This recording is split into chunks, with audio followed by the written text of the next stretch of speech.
coming out. And boop, we are live. Wait, there are more feet coming out? Feet? They're for like giant stuff. Oh yeah, I saw Giant that. feet. Giant feet. Hey yo. Hey yo.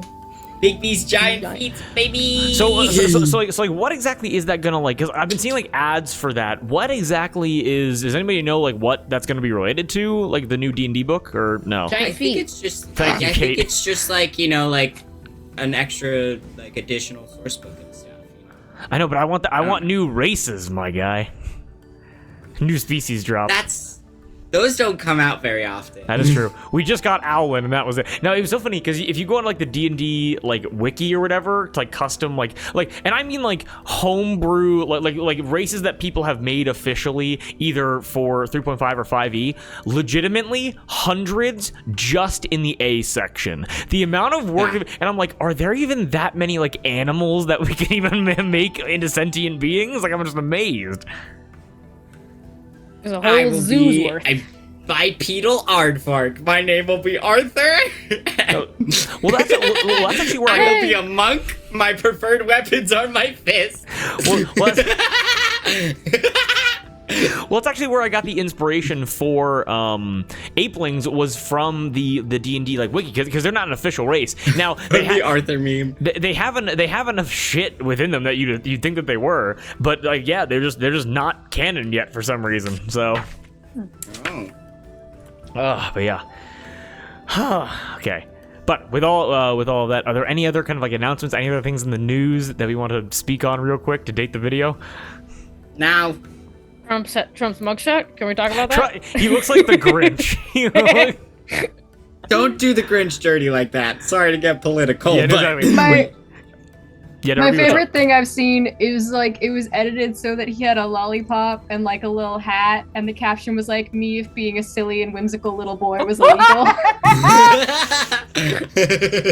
I do love that. I'm not sure where it is, but I enjoyed that one very much. Someone edited him to look like Garfield.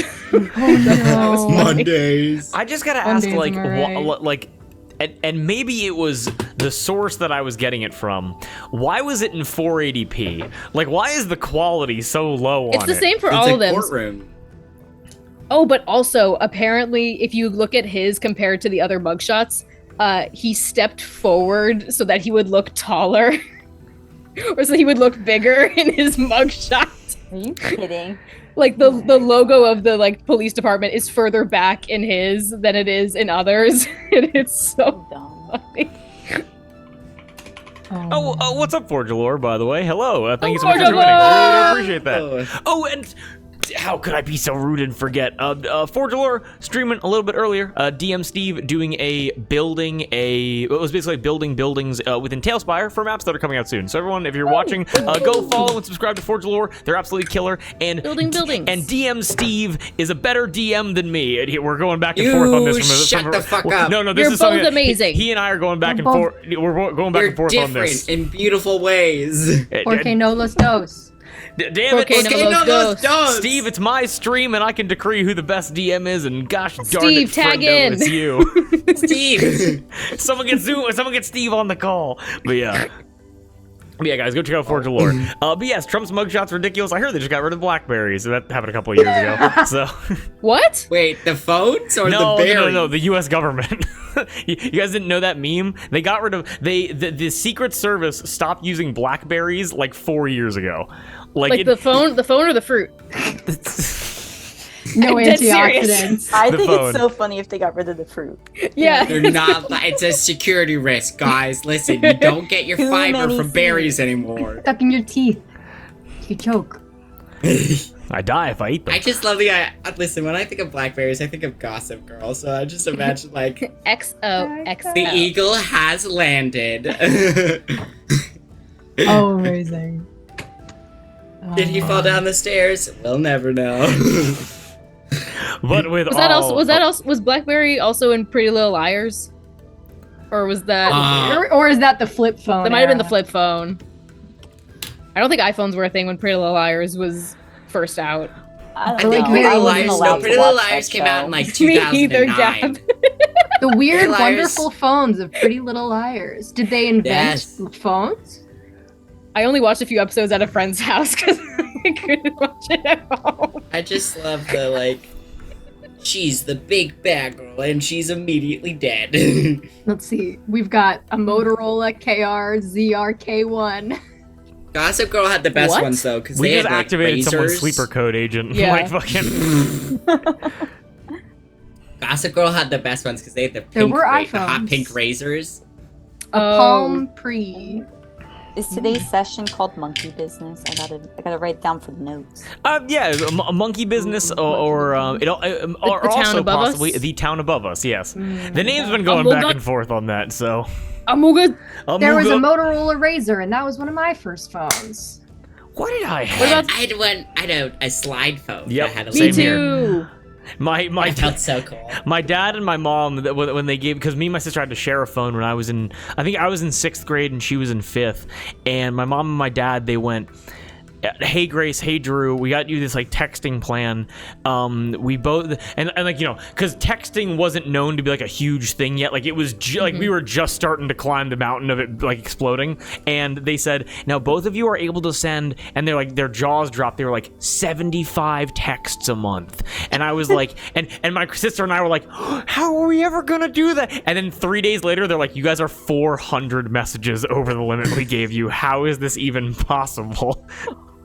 Oh my goodness. That's crazy. Yeah. What about those iCarly, like Victorious, the pair phones? The pair Y'all phones? Because they couldn't use Apple. I have to wonder. Oh my God, you- that's Victorious is it gets worse the older I get. Yeah. all the feet. Both of those shows. Yeah, but it's more Listen, so Next Victorious. Classified was art. Stairs. Right. Stairs. Stairs. We play with. Oh yeah, we get mad about that now. Like I'm pretty sure. Yeah. Like the Who letter. uses K as a reply? The letter Hate K has just become a way of being petty. Like it is no longer a legitimate reply to any message. No, yeah. It always was because like, K. True. Okay. You know. I feel like just millennials use K. I feel like Yeah. now it's interpreted as someone being mad at you, though. Yes, exactly. Yeah. Yeah. There is no. I have never met a single person that has read the letter K in a text message and gone, "That's an okay way to end this conversation." Okay. My go-to is okie dokie. Yep. Okie dokie is a go-to. Yeah. Drew, you're a better DM than me. Okay. Okay. K. Oh man. I can't read any of it because it's so blurry on my screen. So every time there's a new chat, somebody has to read it out loud. Open Twitch on another device. I'm Watch- worried my internet will break. Watch. Break your internet. Man, that You're gonna hamster's break gonna. the internet. You're gonna make that hamster run a little bit harder, and he's gonna have a heart attack. And yeah. Okay, but with all of that, anything else related to texting plans, or being petty over text, or ready to play some D&D? Woo! Yeah, I'm ready. I Ready for some just D&D? scour my brain for anything. You're all good. You gotta search those files. Okay, then in that case, everybody please give me a deep Okay. and everybody please give me a deep and cleansing breath. And we can hop right in. Sound good? Okay. Yes. Okay. Okay. Okay. No problem. Okay. Okay. Then, Okie everybody, dokie. then everybody, please join me.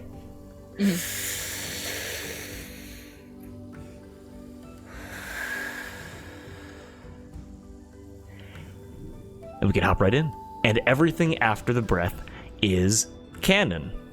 So, a quick summary before we hop right in and I kind of give control back over to you guys. We're going to be cutting forward in time just by a little bit, maybe about like half an hour or so. So just a quick summary of last session. After surviving the Aquastruct ambush, you guys met Edwards, the kind druidic buddy of Gilligan, the King Kong-sized giant ape that's the head of Whole Stuff, and last but certainly not least, Otto Wavebreak, crazed pirate uncle to Cowrie, and the man that Phoebe has contracted you all to kill. After your conversations on Gilligan's Island and the tense standing off between Olive and Otto, as disgruntled employees of Gilligan's kind of begin flocking like to the island to complain about the Aquastruct battle or any kind of like property damage or just the Alatur troops disappearing back into the district, Gilligan, not really wanting to spend his one day off a month worrying about these kinds of things, with his giant hands very gently and scoops everybody up into his hands and back onto his saddle on his back. And in a flash, as you guys are able to either grab onto leather straps or reins or the railings, everyone's able to hold on as he and shoots up the tree that his throne is carved into, and then explodes back above the treetops and begins racing and jumping and striding across the treetops and the leaves and trunks. Now, you guys are whipping it at about 50 miles an hour, loose on the back of a giant, like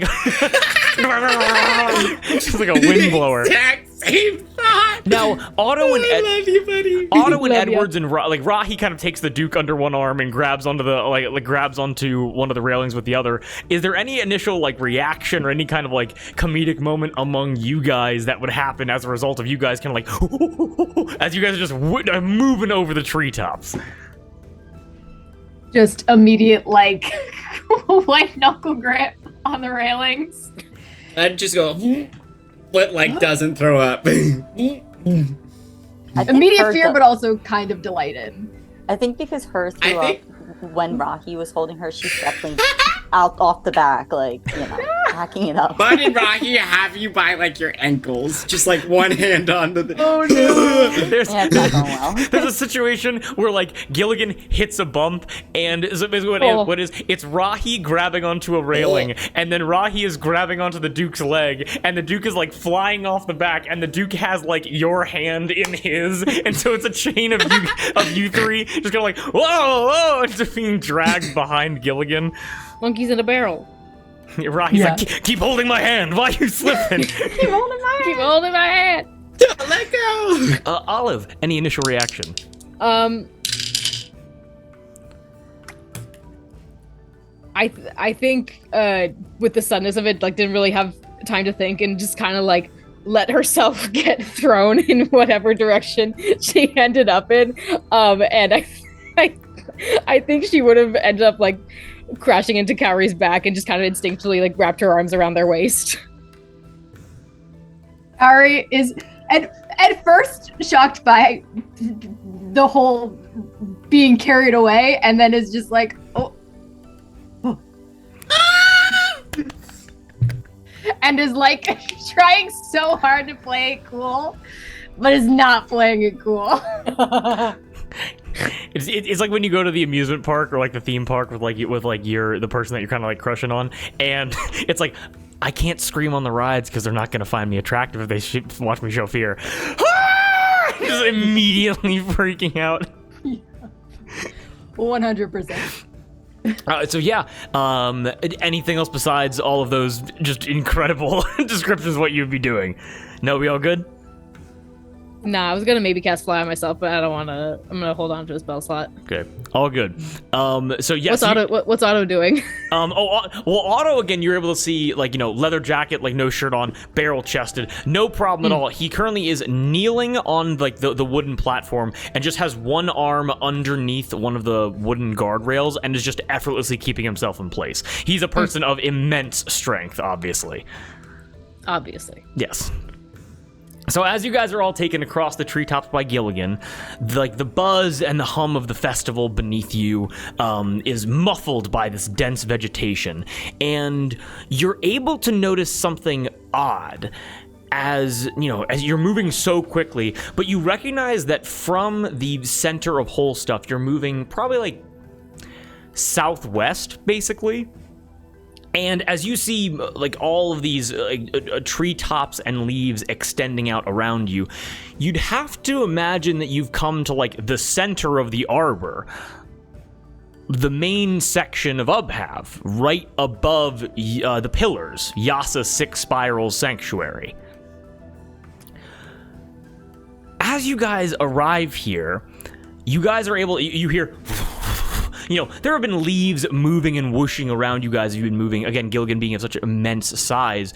But you guys are able to hear, as you guys come to a stop, you're able to hear Gilligan contact something made of wood, oddly enough.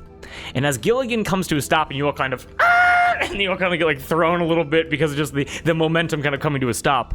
Who here would like to hear a description of Toabas, the secret 7th district of the Arbor? Me. Secret. How do you spell it? Toabas, Toabus. Like Secret. 7th above district. us. Toabus. Toabus. But yeah, so if you gotta go pee or get a snack, now would be the time to do it. I'm just gonna pontificate for like 3 minutes just talking about stuff. It's story time. Okay. Strap it in. So, Toabas. So far, at least I hope, the Arbor has been a wonderful experience for you all. A city of pirates, diverse in its people, its stories, its culture, its leaders, its histories, its factions, and its adventures. But so many people visit or inhabit or experience the Arbor that they get swept away by the endless chaos, not having the bandwidth to be inquisitive about some of its most basic mysteries.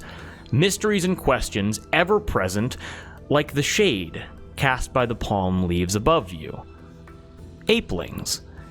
What is their history? What is their culture? Outside of Livenleen, where do the Apelings live? Where did Netlocks drop down from to land on top of Emmen's tower? And what may lie above the palm leaves? As you're all able to dismount from Gilligan, some of these questions are answered for you.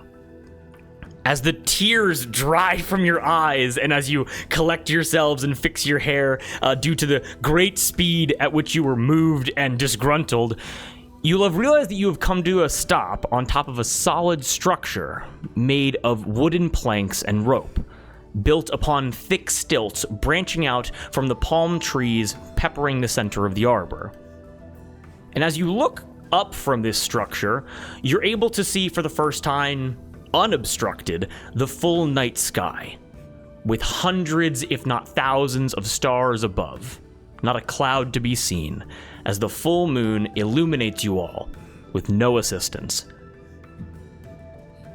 But below you, well, you hear the sounds of chanting, the sounds and chantings of apelings, dozens, if not hundreds, moving around below you. Rushing to the edge of this structure, you're able to look down, and out from your perched position, you're able to see that not only is this building elevated above the tops of the palm trees, but ropes and swings and poles connect a veritable spider web of small wooden shacks and buildings and bars and shops, as apelings of all kinds swing and leap effortlessly from pole to rope, rope to leaf, leaf to building, and repeat the process once again. You realize that although the trunks of the palm trees they do function as hovels for those that wish to reside closer to the cities, many apelings choose to reside here, above the trees, in a district that has, it really just highlights their freedom and agility. And it seems like you need to have freedom and agility, as you see no sidewalks, no paths across the leaves, only perilous drops and death-defying leaps, and a perfect harmony with their, basically a complete lack of fear of heights, basically. And to even move from location to location, one has to be in perfect harmony with their body, the palm trees, and the arbor itself. Being at the center of the arbor and standing on the largest structure you can see, your eyes begin to drift, and some look west, some look east, some look north, and some look south. And no matter what direction you're looking in, you're all able to see the same thing. A connected jungle gym of acrobatic transportation methods. This district is not localized to any one section of the arbor, but instead branches out to cover the entirety of the arbor.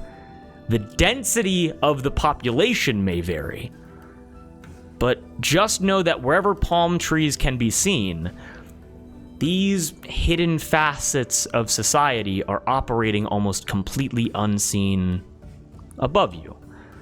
For across the entire adventure in the arbor so far, there has been a town above us. Tuabos. Welcome to the secret 7th district. Very cool. Very cool. Any initial reactions from that? As you guys are able to look out and just see, again, a jungle gym spanning the size of the entire arbor. Again, no incredibly you are currently standing on the tallest structure that you can see, but you're able to see 1-, 2-story homes connected by, again, these perilous drops and ropes and vines and swings and things of the sort. Any initial reaction from any of that? I will cast fly on myself. An excellent idea. Just to be safe. Mud will get close to the edge and just peer over. And just peer down. You peer over. Second. Probably a 30-foot drop down to the sand, maybe more. You are Wow. Because it's so you're currently on a tall wooden structure, and then so that's a several-story drop, and then it's the entire palm tree beneath you. Make sense? Sorry, wait. What? Like we're 30 feet from the ground? Or No, is there like no. You are 30 stories from the ground. Oh, okay. I think you said 30 feet. My apologies. Yeah, so think about it like this. Sand, it's like ground level, a palm tree going up, and then from here, like at the top of the palm tree, you have this wooden structure that you're on. So you are insanely high in the sky right now. Okay. Since me and Rahi were on a palm tree, back in whole stuff, would we have seen any of this back there? I guess. Not necessarily. Well, because again, as you look out, not every. It's not like a. It's not like every single palm tree and every leaf has a building made into it. It's just visible. So it's like, not like I was trying to hide anything from you. Let's also be honest. I did not have the time to describe Tuabos and then also have the dam come down. I could choose one or the other. It's fine. You're good. Just checking. Yeah. Cowrie has a moment of who's a person always willing to leap out a window of like looking at all of the structures and everything and the drop, and however wrong they may be is like, oh, I could do this. This could be good. We're gonna put a pin in that real quick. Olive, any reaction? To what? Just besides casting fly, any initial thoughts?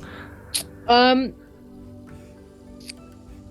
think she casts fly just as a protection for herself, but is just kind of like literally has her head in the clouds, is just marveling at this district that she didn't even know existed, despite coming to the Arbor for like almost her entire life.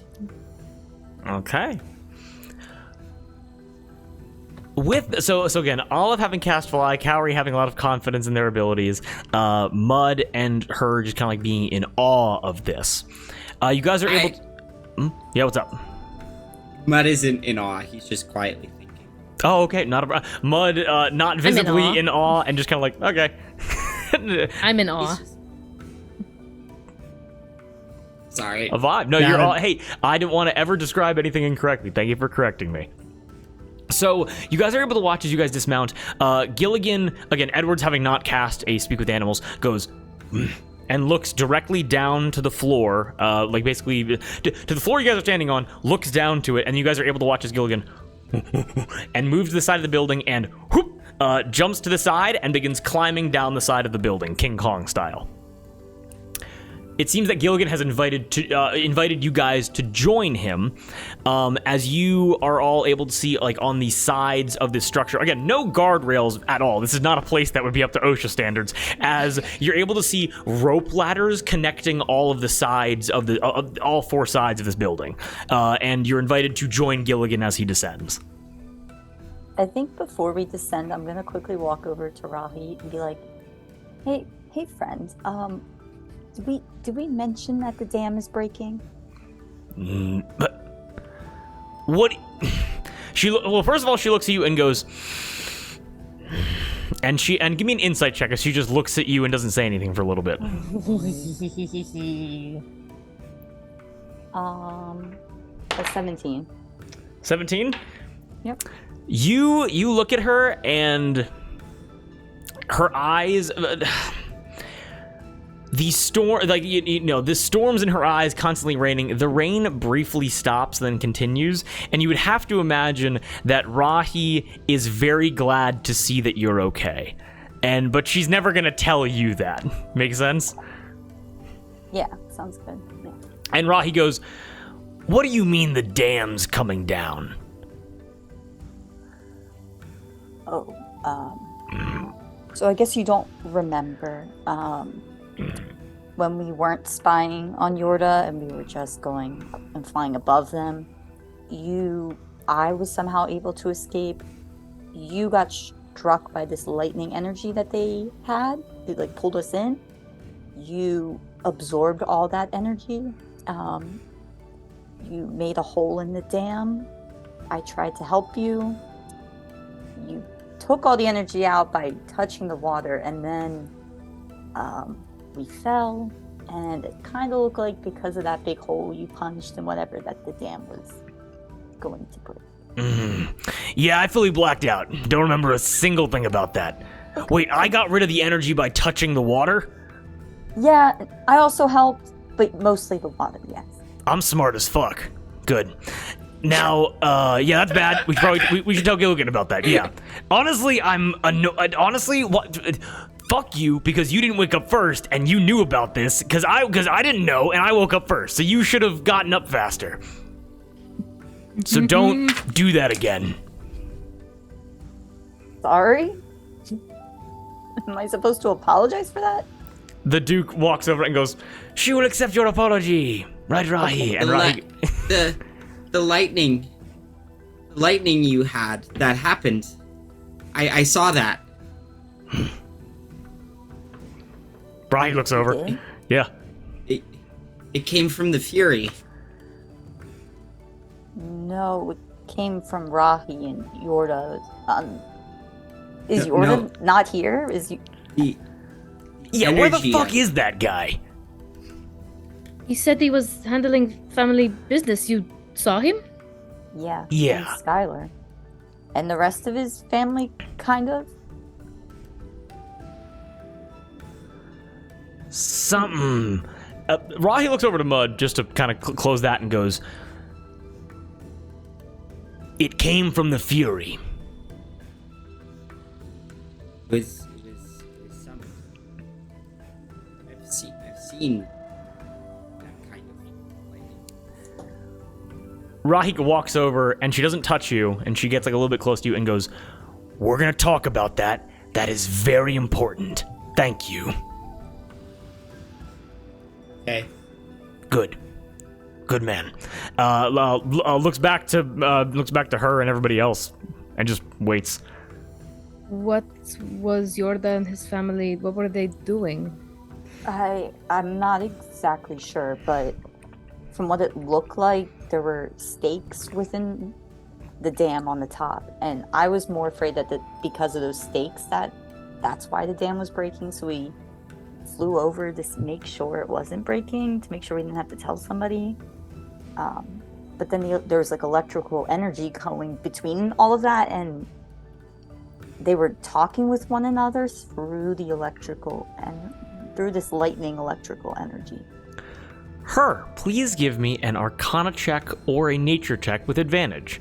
Don't fail me. I'm gonna use my coin. There's one more thing. That's better. Thank you. That's a 14. So 14. Something.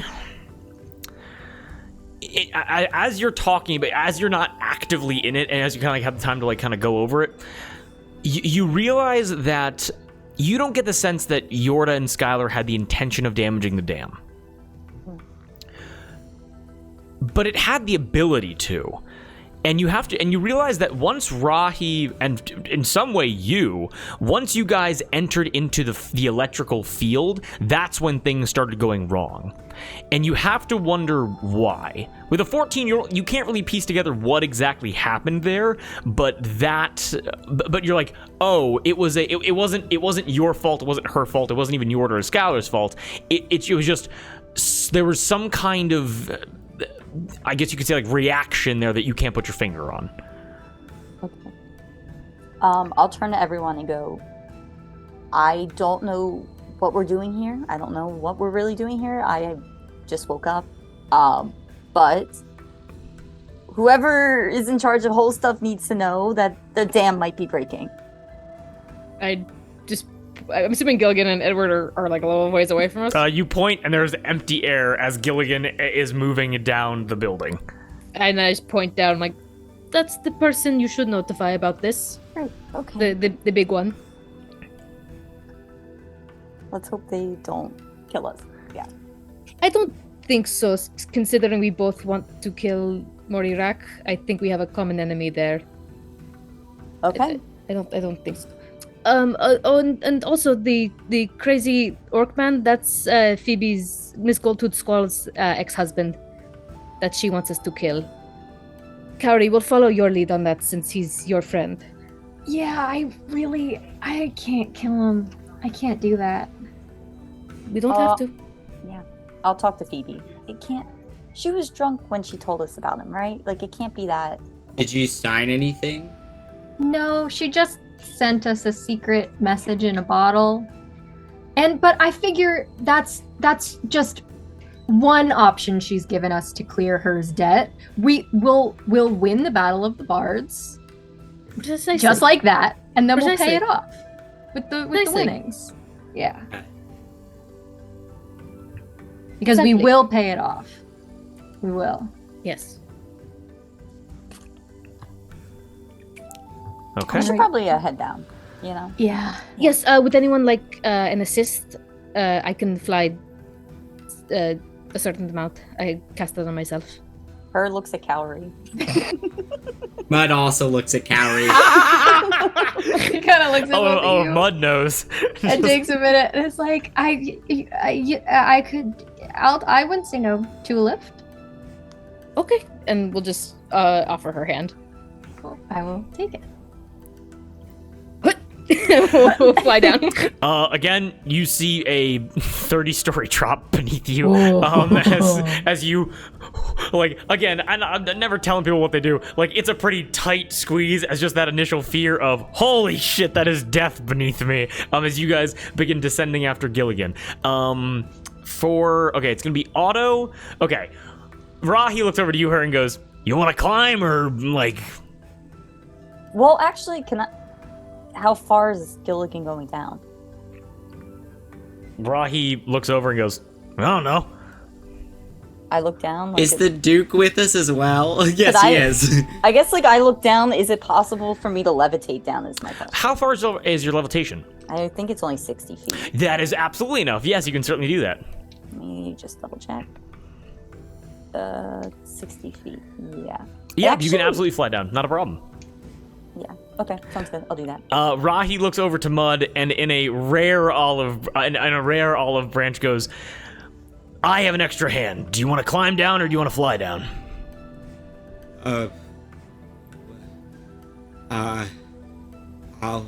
What would make you more happy? Okay, come here. And Rahi is going to very respectfully try not to make any skin-to-skin contact. Just grab you by the back of whatever armor you might have and just pick you up. Mud will very, very, very quietly just say, use very quietly here, Rahi. Go, "I know I got a thing with that. Yeah. Oh, Can we Go ahead. talk? Yeah. Yes, Gab. It's only 20 feet, so I'm gonna levitate down and then try to climb down.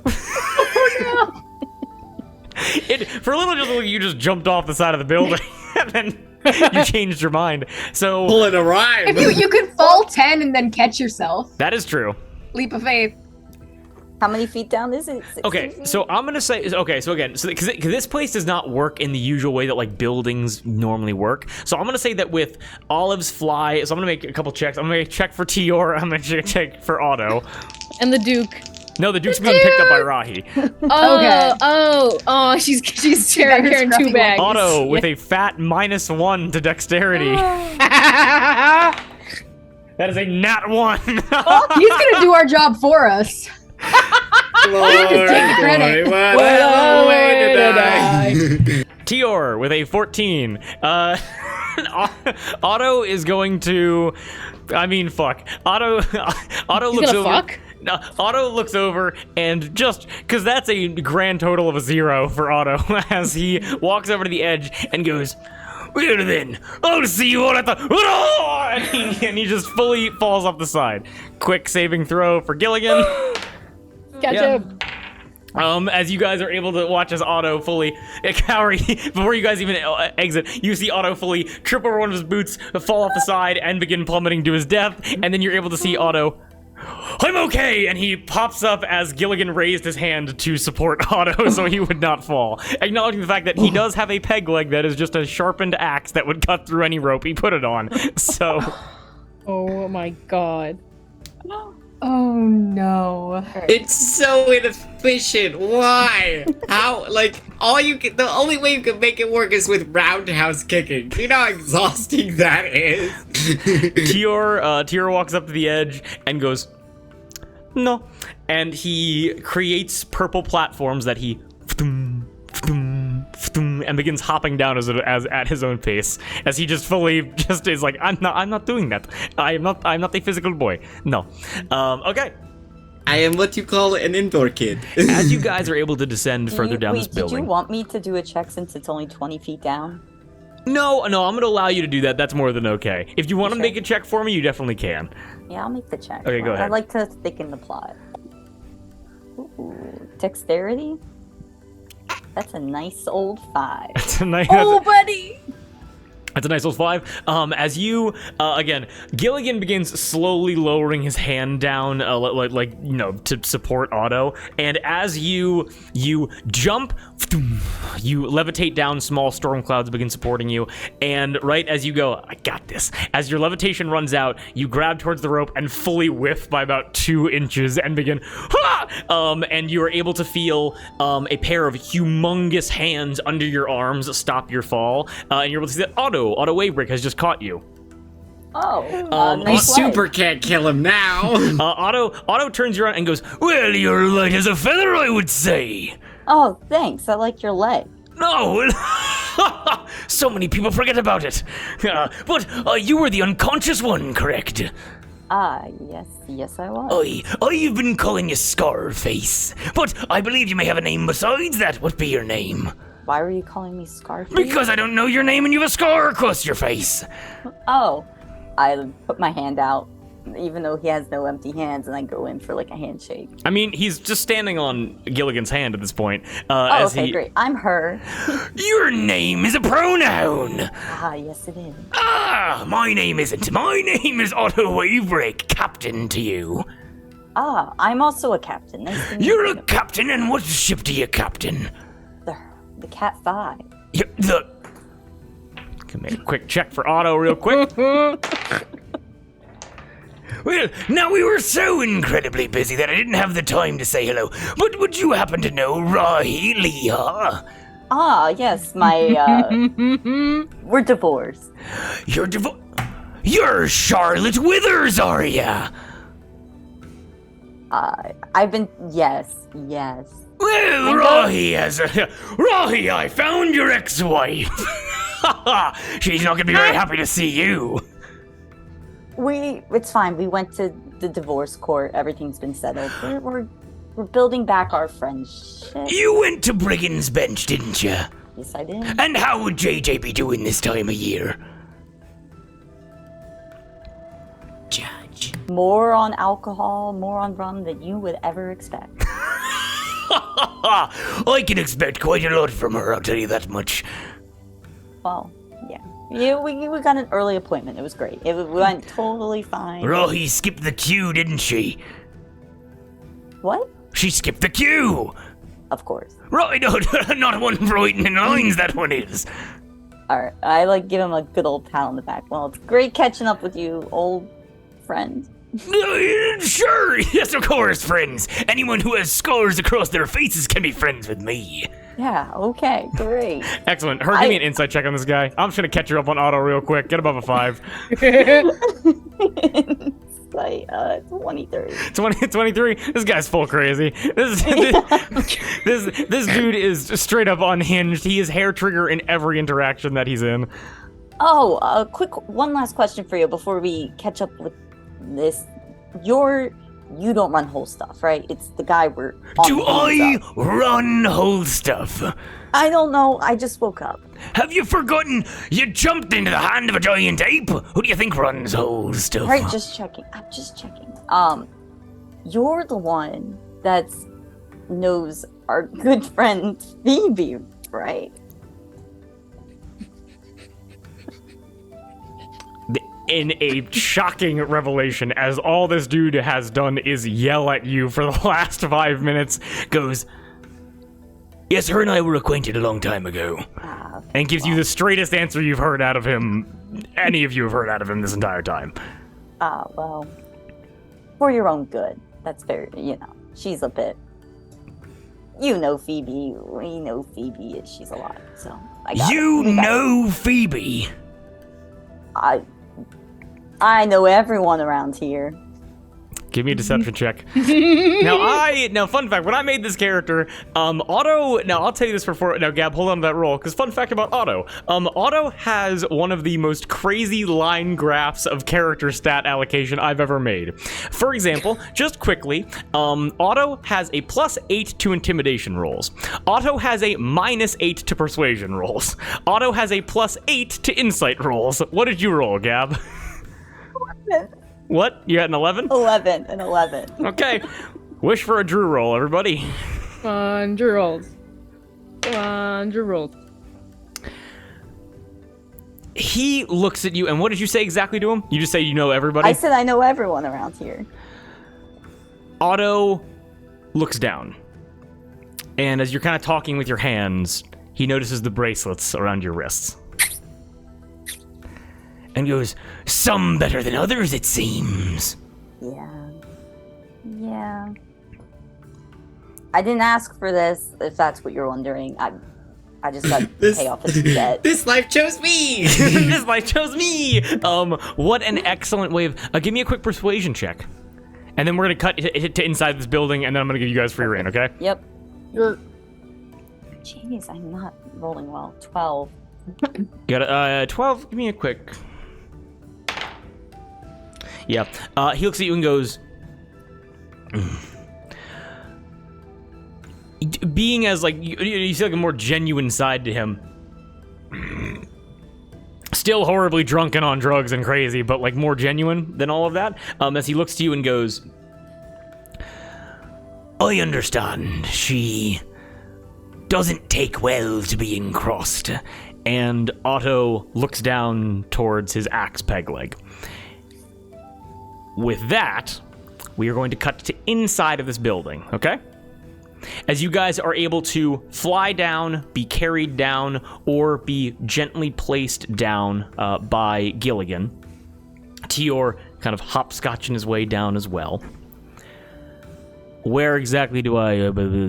Yes, you're able to climb into... again, this building is so strange in the way that it works. As Olive and Cowrie and Mud, as you are, and her, as you all are kind of descending this, you realize that the walls do not act as solid walls, but instead have, the rope ladders on them, on the outside, and then leading inside, almost like dotted glass for birds, you see, perforations within them, like handholds for rock climbing, essentially. And right inside of these walls...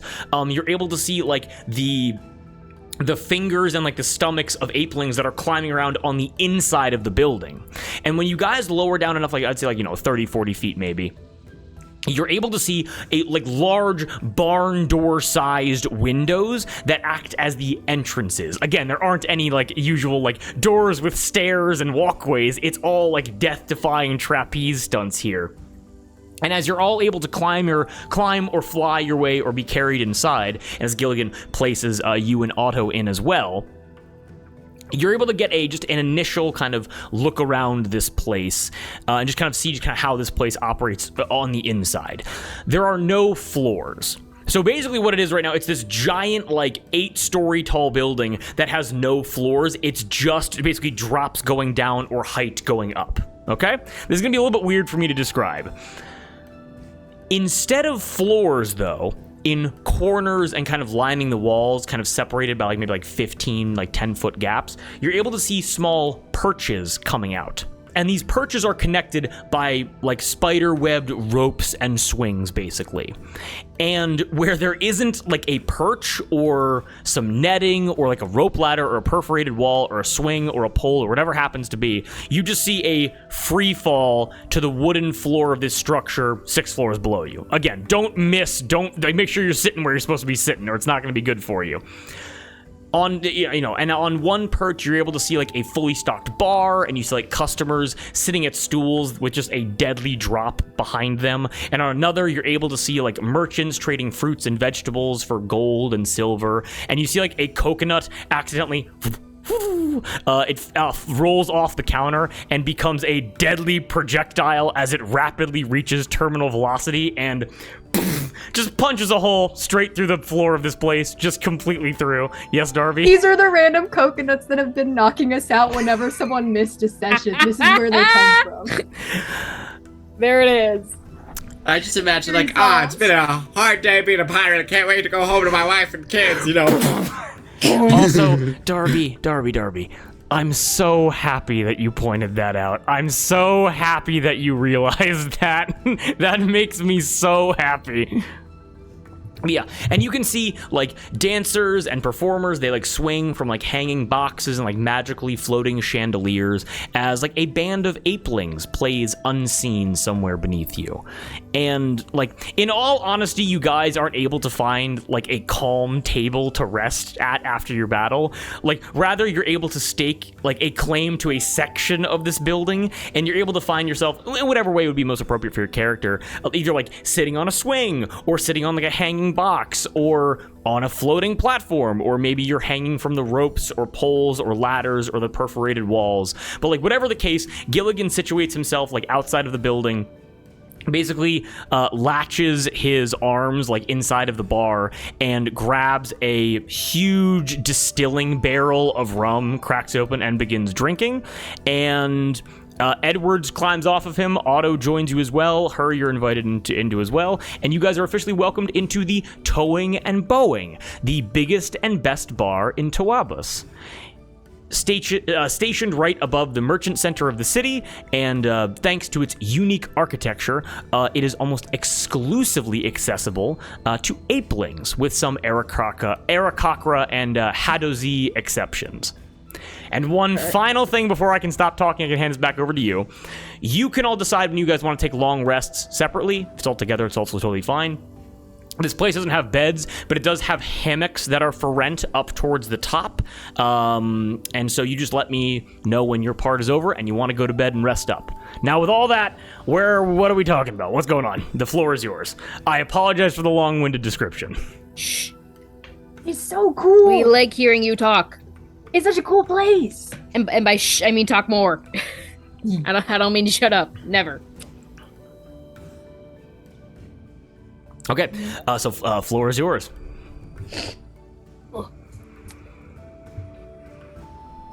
I need a tissue. I'll be right back. You're all good. I turn to Cowrie and Mud, and I'll turn to them and go, so when do I tell him about the dam? Now. Yeah, no time like the present. Okay, great. Right now. Great. You got this. You got it. Do you want somebody else to tell him, or? I mean, he doesn't really know me, and I don't want him. I don't know. Are we on good terms with him? We have a common enemy, kind of. Yeah. I'd say so. Do I know if Gilligan speaks Common? Gilligan I'm just gonna say, I'll just to make it fast. Gilligan understands Common, does not speak Common, and Edward has to translate what Gilligan says to you guys. Cool, perfect. I will go up to Gilligan. I will offer my hand, say my name is Her, captain of the Cat 5, friends of all of these lovely people. I hater of Morirak. I have some terrible news to offer to you. your dam is currently breaking at the edge of town. So, first of all, I just want to make this very clear. This is you offer your hand out. His head and arms are taking up like the entirety of like the side of a barn, basically. Yeah, I know. You are fully dwarfed compared to the massive just head, not even the body, massive head that's before you. And I'll take his like finger if that's possible. Yes, heave again, and again, first time you're seeing this, super gentle. Like as you extend that hand, very, very gentle. Just one single finger comes out and just very gently pokes into the palm of your hand, just as like a way of like shaking up and down. Great. You said the dam is breaking, and he goes, and his eyebrows raise and his head cocks as like a way of being inquisitive, without need for words. Me and my friend Rahi, and I point to Rahi in the back. We were taking a nice ride through the air. She has wings. It's, it's something we do as friends. And we saw some people on top of the dam, and it looked like they were putting things in the dam, and we went to go look. And all of a sudden, because of the things they were putting in the dam started to break. And like Gilligan starts like he kind of like starts freaking out a little bit. I'm just gonna make a quick like just high roll here. He's pretty insightful guy. Yeah, it's not 20. Gilligan automatically believes you. And Gilligan immediately has some kind of problem with that. Give me a quick insight check. Yeah. Oh, that's a good roll. Sorry, that is a 22. That's a 22. Yes. You realize, you start kind of putting it together a little bit. The entire town of the Arbor is basically like off for the evening due to the festival. The dam being such a critical structure would have had to have some kind of security surrounding it. And with what you're currently saying, if there were people up there putting things into the dam and Gilligan wasn't like accompanying them, or there wasn't like some kind of force accompanying them, you would probably like rapidly, you're like, how did Yorda and Skylar get past the security?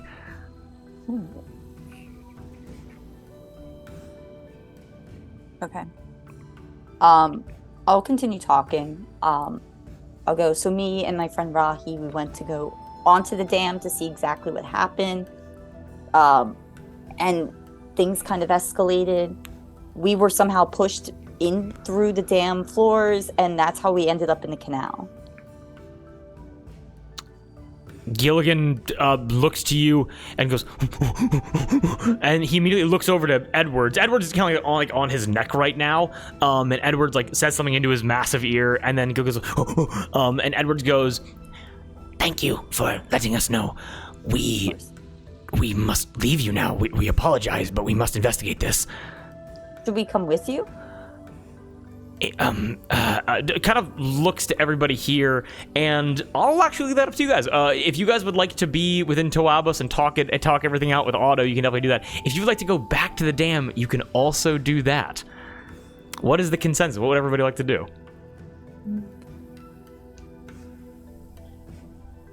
What do we think? Sorry, I was in character. I didn't realize I needed to be out of character to talk. I would We like can talk in character.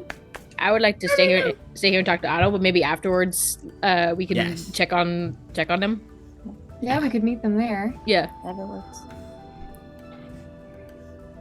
Okay. Cool. And we'll- I think we're gonna stay here. Okay. Yeah. We'll let the adults handle Yeah. handle the dam. Gilligan and Edwards go. Edwards just goes, You have done more than enough by letting us know. Thank you. And if you wish to accompany, you know where the dam is, clearly. Any help or other information would be appreciated. Thank you. Thank you. We'll be back. Good luck.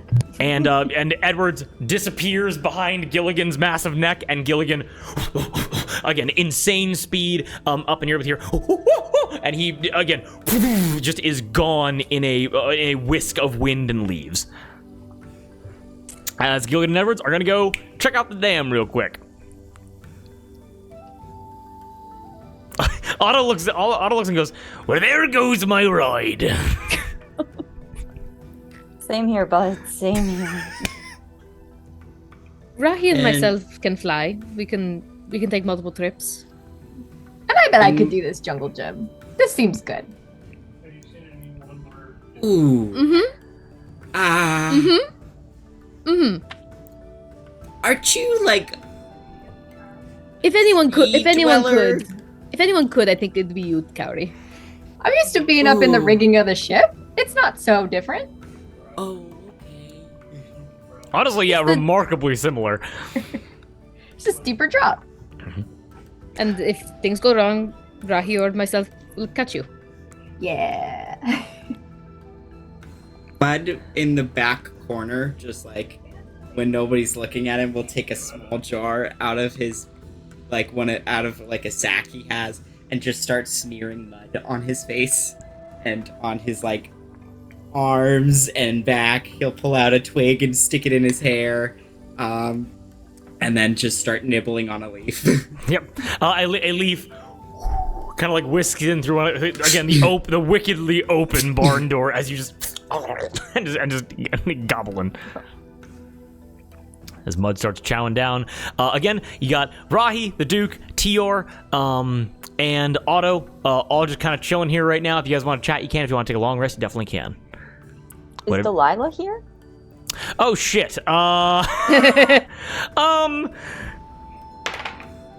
Yeah, you guys are able to look over and you see like maybe 15, 20 feet away. Delilah attempted to make the climb, and her, as you ask, you just feel like a very kind of like gentle, like, you just feel like a drop on your face, and you look up, and Delilah is currently suspended, wrapped up in about like maybe 4 or 5 different like rigging lines, and is just bleeding a little bit from her wounds as she needs to rest. This woman is fucked up. I'll fly up and help her into a hammock. Not a problem at all. She just goes, as you just get like raised, and the chicken is just on top of her. Fucking chicken. You'll protect her, right? I say to the chicken. Just flaps his wings at you. Okay. And how much are hammocks? What's your hammocks? You see like a big like macaque individual look over and go like, oh, so you're looking to buy a, holy shit, is she okay? She'll be fine. She has a chicken bodyguard. I'm not. Oh, just fully salutes him and goes, I'm not gonna charge you for that. Take the hammock. Are you sure? Yeah, she's bleeding. Okay. Are you sure I can't cover anything for cleanup? No, get her. The macaque, the macaque individual just whoop, and just hops and just like kind of helps you kind of like carry her up like effortlessly. Again, apelings are just known to do this. As just gets her up and gets her like basically wrapped up, snuggled, like arms fully to her side, like a Chinese finger trap, basically, where it's just her Tie head her exposed, in. and the hammock seems to be so tight that it's also like putting pressure on her wounds as well. Thank you. My name's Olive, by the way. What's yours? Oh, my name is Cow. Cow. This is Delilah. The chicken is due. I promise we will not leave her here. Bodyguard Do salutes Do again and goes, Olive and Delilah. Wonderful to know. Now, yes, of course, enjoy it. Now, if you would like, if anybody else is seriously injured, they can sleep where they can pay. But if if anybody is seriously injured, they don't have to pay. If you're normal looking and you're normal feeling, you have to pay. Make sense? Understandable. I will get back to you on that. Okay. Now, I'm not saying beat people up to get discounts. I'm just letting you know what the rules are. I understand. Okay. Thank you. Understood. And you can enjoy the bar. Looks at you and your water genasi and goes, we don't see a lot of people around here like you. Hi. Hello. I did not know this place existed, but it is lovely. It's a little slice of paradise for, I guess, people with fingers for feet. But basically, if you don't know, you can have the bar down there. Where there's a lot of vegetables and fruit, and Cinta Pleasure and his band are playing on the bottom floor if you want to check that out. And yeah, just have a good time. Oh, they are they? Mm-hmm. That's wonderful. Cow? Cow, yes. Thank you so much. You know, I know you said we don't do anything, but you know what? And I'll hand him a gold. If Cinta Pleasure and his crew ask, and I point out all my friends. None of us were here. Cal looks at you and goes, "Oh, groupies. Okay, no problem at all. Your secret is safe with me." And he locks his lips and throws away the key. Yep, that's the easiest way this could have gone. Okay, and I'll fly back down to the group. Okay. And Cal just starts and begins climbing his way back up to his little perch where he sits and just begins eating a banana. Tropes. And just begins tropes. eating a banana and just waits for anybody else to come up and ask to go to bed. Time to write that down. Where is my notepad? I'll inform the group about the whole like sleeping arrangement. If we'd like a hammock, we can. We just have to pay for it unless we're seriously injured, in which case we don't have to pay. But we shouldn't fake any injuries or suddenly cause any injuries to get out of paying.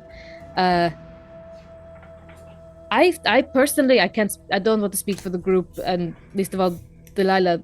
I feel fine. I know we should rest before the Battle of the Bards, but I feel fine. I don't know if we want to rest here or somewhere else. I I'll could be really, okay. yeah. I could go either way. I'm, believe it or not, still down 2 hit points from getting clocked with a gold bar. Your nose is still a little bit out of Yeah, whack. just a little bit. Is this still the same night as It is. This has been a very eventful evening. I forget. A long I day. can check all of your HPs on our campaign thing. Ha ha ha. I'm genuinely fine though. I'm at full health.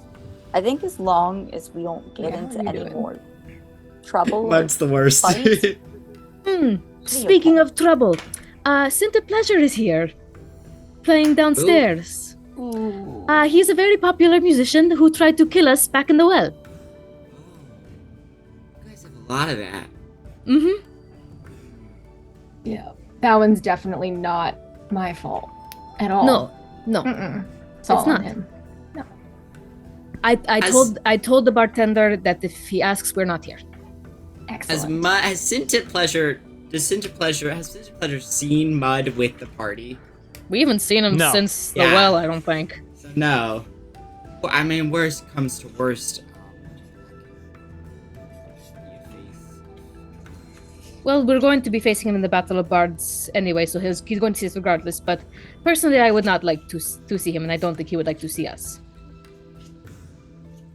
Captain Wavebreak, Yar.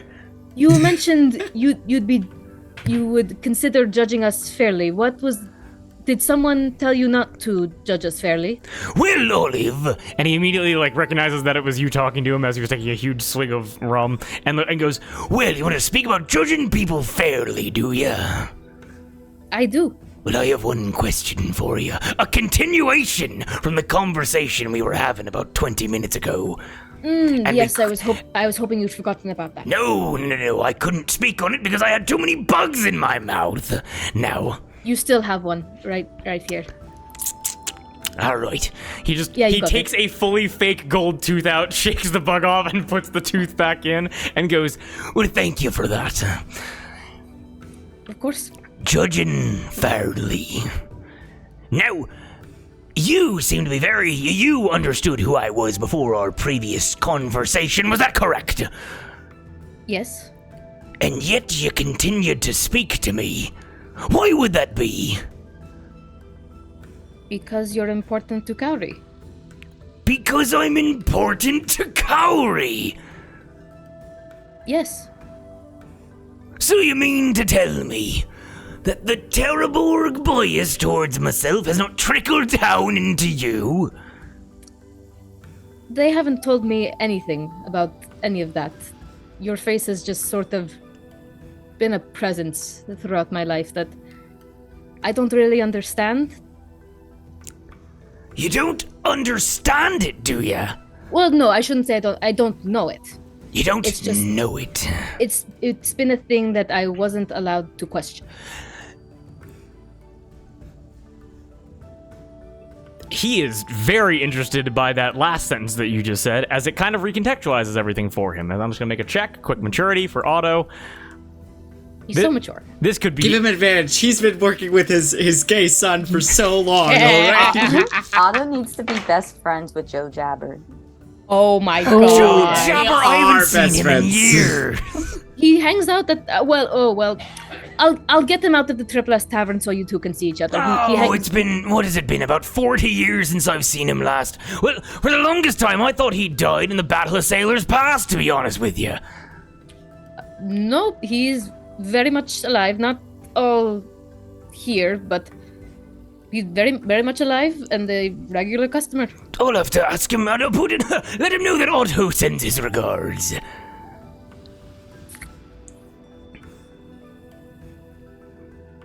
Okay.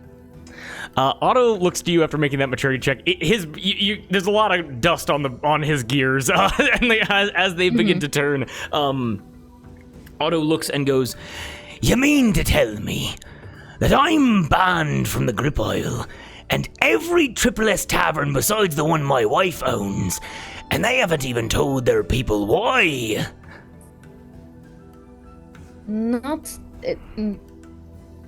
Just because they haven't told me doesn't mean they haven't told their people. And to think, keeping something like that away from your own kin. Not the way I'd raise mine. Well, Olive, in that case... Looks over to Cowrie really quickly. And goes, Cowrie, I have a question for you. Shoot. From no handfuls to 2 handfuls, about where on the slider does Olive fall as on someone that's gonna stab me in the back or while I sleep? Oh. Well, that's a complicated question. I would say no handfuls.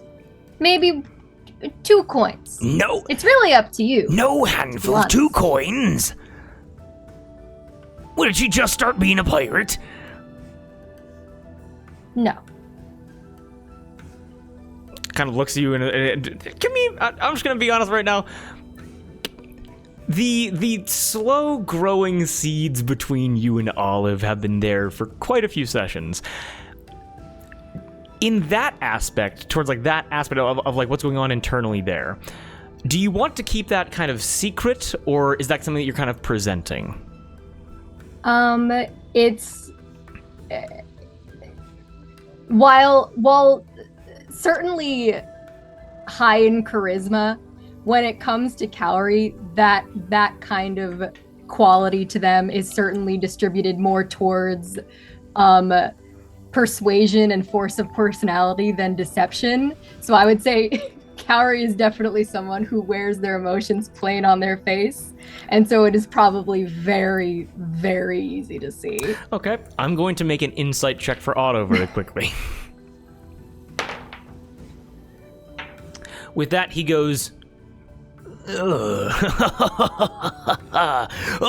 then, not a problem. as he lifts up his eye patch and then winks at you, and he winks at you with the other eye and then puts the eye patch back down. And Cowrie has a moment of like, oh shit.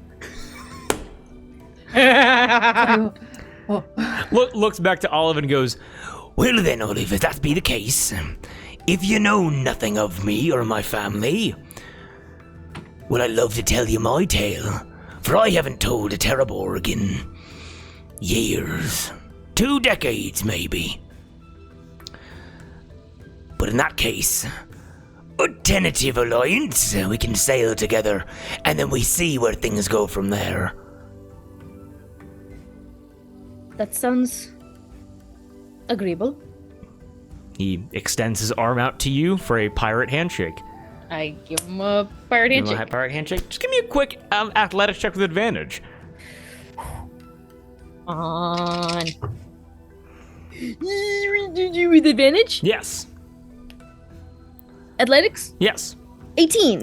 Otto is you're able to recognize with him. He is very impressed by the constitution you display, and I guess you could just say the conviction of your handshake. And he goes, Like you've been sailing for years.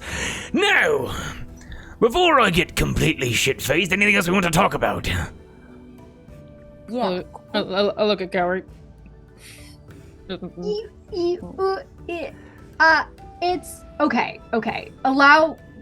There's something kind of complicated has happened, and please let it be known that I had no idea about how things were already connected going in, and we were also all drinking at the time. But we recently became acquainted with Phoebe Goldtooth Squall by way of her, who is an amnesiac. I want to point that out. I've been hit on the head many times as well, I understand. And we discovered that her owed Phoebe a great debt that we are going to pay off, or else the little jewelry her's got going on might become a bit explosive. They'll blow her hands off. That, yes. And Phoebe offered us an alternative method of payment before we quite knew what it specifically entailed. She proposed to us that she would wipe her debt clean if we were to kill her ex-husband. And we might have jumped the gun and been a bit enthusiastic in our agreement. We before didn't sign discovering anything. there I was going to were no say, contracts. I mean, dare I say you've lost the element of surprise if that was your plan. Well, I can't kill you, Otto. And I in most circumstances, I wouldn't kill you either. Exactly. But Most circumstances? If it was between Cowrie and anybody, most people, it would be Cowrie, obvious. Cowrie would be protected. If it was between Cowrie and my own kin, I don't believe we can discuss that. As we wish to have a positive time as we discuss my murder. Of course. Apologies. Are we going to say something? yeah, I was just gonna also mention, you know, it being Phoebe and all. Phoebe's now in charge of 2 factions, correct? 2 thieves guilds. Yes. 2 It squeeze me. Yeah, so I would stay far away from those as you can. What is the Just other stay- district? The one Stay in away Liverleen. Yeah. We Just dodged a mostly bullet the- there, didn't we? Yes, Emin is no longer with us. Fuck that guy. Yes. Who liked that guy? He was called the Walking. He just walked around his little penthouse up there. That is true. So, well, thank you for telling me that. Well, Emin's dead, so I can't go to Simpleton or Livenleen then. I suppose not. Well, If you wanna walk out alive, probably not. there goes me 3-bedroom. But whatever the case happens to be. So, And kind of looks to you, Cowrie, looks to everybody, looks around the table, and goes, so then what be your plan with Phoebe's debt? Because from what I understand, people fear, and points to your bracelets, her. people fear those. Well, plan A is to win Battle of the Bards and use the winnings to pay the debt. Plan B, depending on how you might like to approach this, there is the possibility of perhaps briefly faking your death before we leave for Tangleroot, just so that we can get the bracelets off of her. We would also probably never be able to step foot. I wouldn't be able to step foot in the Arbor ever again. But Yeah. that's awesome. Or you could come with us, so then she never knows. It's a stopgap. You did say you were on vacation. Otto rolled a 2 for a strategy check. He's not going to be any help to you guys at all in this, as he looks to you and goes, Well, faking my death would be a disappointment to my daughter and my gay son and my other gay son, because we were going to actually all be here to watch the Battle of the Bards. So, unfortunate there, but so it'd be a massive letdown, and I'm not one to disappoint my children, I'll tell you that much. It could always be after we leave. I snagged a couple of sending scrolls from, well, I suppose if you're not a magic user, then perhaps that wouldn't, because one of my thoughts was to have you maybe like a month down the line while we're sailing, send a message to Phoebe like, I'm dying, I know this was you. Just a quick performance check for Otto. This would be a -8. This is Oh, of course. Come on, not 20. okay. That is a -3. As Otto goes, Cowrie, I love that idea. I consider myself a student of the theater, as I can play any character you would ask of me, and I'd be I happy didn't to know help this you. about you. Could Give you me give us- me a line read. Well, what do you want me to do? Give me a little death, give me a medium death, give me a long death. Shakespeare. Who? I think he's from R.O.A.C.H.Y. I've read about it. That's the man that shook a spear at me. Sure. Okay, I'll be that man. I'm gonna kill ya! And then I stabbed him. I don't think you're supposed to tell somebody when you stab them. I know, that was his main flaw in his plan. My back was turned to him. Oh. Could you give us an impression of Phoebe? I'm Phoebe Goldtooth Squall! And I am a bitch. There you go. How's that? Spot on. I can do anybody. Just somewhere in Simpleton, Phoebe's just like, there's a cold shiver up her spine. Who else? Give me somebody else. One more. play your gay son. Play my geese on. My name is Doug, it is, and I know how to read. Oh, good for your son. That's great. Yeah. It's not very Impressive. common around here. You didn't specify. I do have two. I can do the other one as well. Yeah, that'd be great. Oh, okay. My name is Cade, and I make little trinkets. A bing-ba-ding-ding-ding-ding. There you go. Ooh. I think I'd like this guy. Do you have a daughter? You said you had a daughter. I do have a daughter, yes. This is just kind of grilling this guy for I was just gonna say, introducing himself as This goes all on for names. several hours as you guys just keep telling him to do people that he knows. Taking a long breath, just listening to him. Yeah. It goes on for hours. So sadly, no, we're gonna get to that in a little bit. Otto just looks and goes, Well, my name is Dura, and I like flowers and trees. You know, I like you, flowers and trees. She Nice. sounds cool. You would get along with her then. It's like one of her I main don't. things besides beating up people that aren't that good. Oh, I don't really. People don't get along with me. In all honesty, I love her to death. She can be a little bit standoffish. She's kind of hard to get along with as well. Ooh. I tend to piss those people off. Well, Lot. I think you're gonna get along with her and with everybody else just fine when you meet them. Stay in the back. Okay. Bye. you know, you're such a good actor. I think it might be too convincing if we try to fake your death. That seems So like I- a problem to me. No need for an explanation, I understand. Okay, so I think that plan is off the table. We're just Okay. gonna try and pay Phoebe back.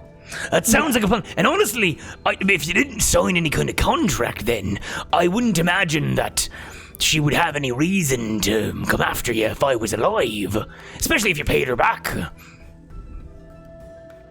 Well, that is the plan.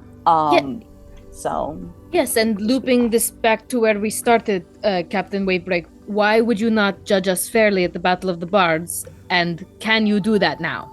Do you mean not judge you fairly? Oh, what I meant by that is I said what I was meaning to say was not judge you fairly in that I might have a little bit of predilection, a nice long word for you there, towards Cowrie performing, and I might wink a little bit and tip my cap, as you say. Then could you be persuaded to judge some parties unfairly? Well, who would it be? Some real assholes. I point down to where Scent of Pleasure and his group are playing. Make a quick check for Otto. He goes, I understand that the floor can be annoying, but I don't think it's gonna be participating necessarily. That's on me. That's on me, honestly. No, I just lean in. Dumb as a rock, cute as a kitten. Yeah, I just lean in. Scent of Pleasure and his troop. They tried to kill us back in the well. Yes. Well, I've had run-ins with him before, and I find him a bit pompous for someone Arbor born. That is a Fully word. agree. Well, I can certainly make sure that... Now, well, I don't want to give too much away, but the battle and the judgment of it and such is going to be unique in that the judgment will happen while it's actively happening. And I can certainly convince my family to look more favorably on others and less so on others.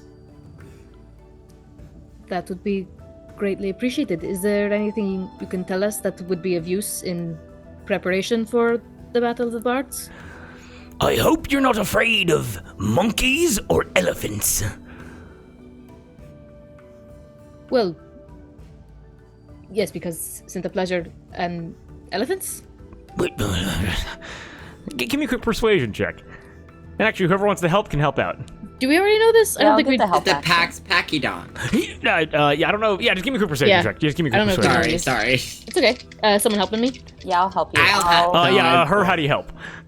I will turn to Otto and be like, you know, elephants are such important figures here in the Arbor, and, you know, we're just a little confused by them sometimes and why they, with such high, I don't know, okay.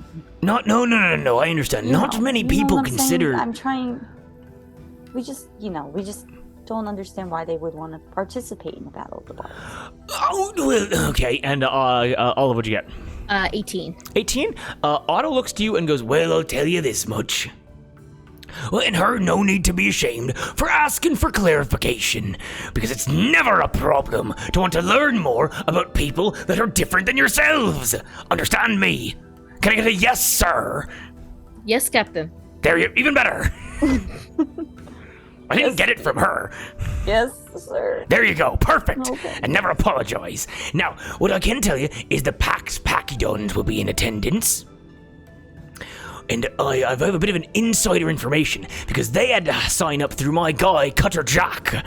And what I learned was what they're going to be bringing is it's going to be a family event between Tindrum Vin, Lurjo Vin, and Thea Vin.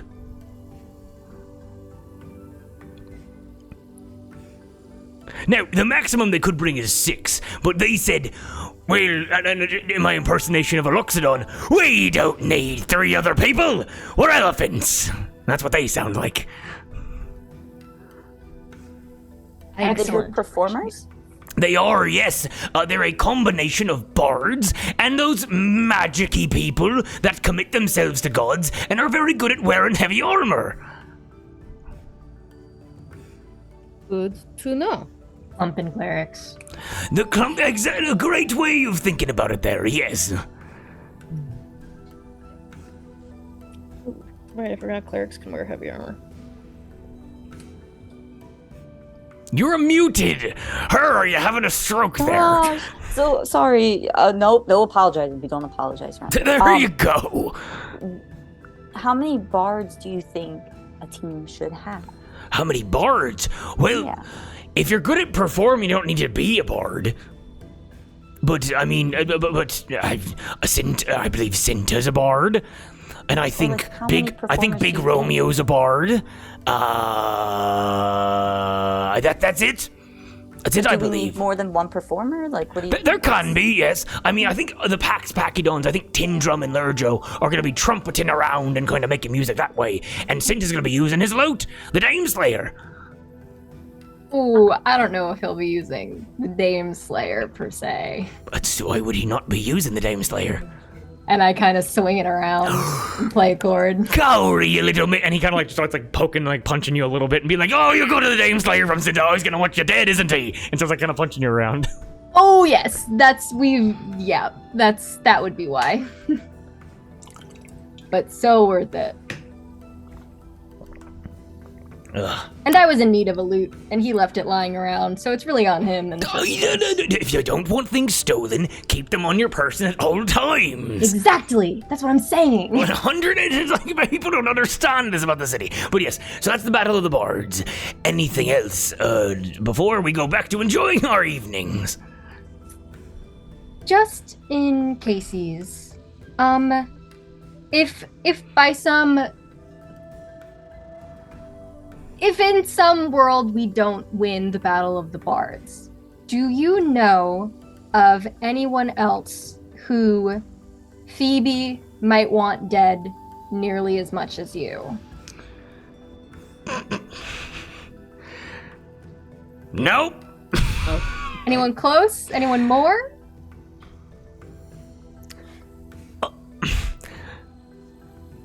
Now, I say this as respectfully as possible. I don't really concern myself with her affairs since she chopped my leg off. That's fair. Do you know how to get these off besides Phoebe? Not that I've never seen anyone try. And I've certainly seen the results of people that betrayed her, so I'm not sure. If you want to try to pull them off, you certainly can. Do you know any, like, magic people who could do it? Well, my stepson, Doug, is a wizard. My daughter is a druid. They are very powerful, cured me of leprosy, which is very nice. Oh. Congratulations. That's what I said. I was very happy. I had my skin falling off like chips. It was awful. But besides that, they could help. You could always go for... Now, but again, when you're in the Arbor, if you're looking for a wizard, it's like... You could go into Simbleton, but if you're in Simbleton and someone knows how to read, they probably know how to write a letter to Phoebe, and they're probably working for Phoebe. That's not a great idea. You can go to the other districts, but in that case, it's like, are you a wizard, or are you just a guy holding a book? So that could be a problem. Where's your son right now? They're currently riding, so they were coming here from... the Boneyard, Superiantrum, because they were on a quest following what they believe to be a herd of stallions made of sea foam. And I can't wait to hear all about it. Yeah, Doug and Dura are just on their own quest right now. Oh, that's so cute! That's so cute! I love that! Do they have, like, an ETA, or...? Well, they should be here within the next 2 days, as Dura and Doug and Cade are excellent sailors, and their ship, the Durable, is wicked quick. And so I expect they should be here for the Battle of the Bards. We cut it a little bit close, but they should be here. It's so hard to keep character, because I'm just so excited! I'm so happy! Our Blorbos! Our Blorbos, Yes, Kate! Dura and Doug being Moss and Kate's PCs from the first ever campaign that we ran, with Otto being Dura's dad. So, Blast from the past. Surprise! Scrunkily sad, depressed man is my character trope. and Gab, this is the first time that you're ever talking. Strokes. And can I just get hers perspective? Gab, what do you think hers reaction would be to Otto after hearing just all of this nonsense that he's been spouting? Half the time I'm like, wow, this is so cool, this is great. And then half the time I'm like, man, this guy's nuts. And so, like, he brings up his wizard son, and I'm like, okay. And then I'm like, the sea foam? I don't know if this is the person to potentially, blow up my hands if this goes bad. So, I think, They're all this and like, yeah, hers like they're literally chasing waves in the ocean. That just sounds like a euphemism for stupid. yeah. So I'm like, this is, I think looking at everyone and thinking about this, I think, if we don't win Battle of the Bards, I think I'm screwed and I have no hands. But you know what? We'll figure it out when we get there. Yeah. And I turn to everyone and I go, look, if Battle of the Bards doesn't work out, I'm okay with losing my hands. Maybe I'll get guns or something, or a sword head to put on my little... My son could whip something up for you. He made me a gun gauntlet that I used in a battle not long ago. Oh, yeah. And you have an axe for your leg, so... And I made that all by myself. I'm not going to say that gun hands or sword hands wouldn't be really, really cool, but maybe we could like find like 3 lesser enemies of hers, and maybe we could like add them up. Like we could, we could try. We just But gotta, there's, we just gotta win. We just gotta win this. we do have to win, And we're going to win. and we're gonna win, and we won't leave here until we can guarantee that you will be keeping your hands. I can promise you that. Well, thanks. You guys are all great friends for that, because we have bigger things we need to get to, so. Yeah. Bigger things that will be much easier if you have hands. Maybe we I'm can sure. get you, if you keep your hands and you still want gun hands or sword hands, we can get you a little, like, attachment to your hands. Yeah, that'd be great. Like- maybe. Yeah, slide it out and surprise them. Yes. The element of surprise. There we Exactly. go. All right, we'll figure it out. Hit him with that like Tekashi 6ix9ine, like the do you guys know that meme? No! I don't. Tekashi 6ix9ine was on a podcast and he said, like, he basically told a story about shooting somebody, and he went, and I got up and my gat went, Oh, yeah. and then the podcast guys were like, I don't know what kind of gun you got, but mine doesn't sound like that. Yeah. Oh. Okay, but yes, speaking of which, important things to tackle, absolutely, and we will hop back to these conversations and take a long rest after we take a quick break. That sound good? Woo! Yes. Yes, and yes. We all having a good time so far? Yes. And I hope Wow, this is so cool. I hope the auto content has been very good, and So good. and we'll see what happens in the second half. But everyone that's watching, thank you so much, and we will see you in a little bit. Yes.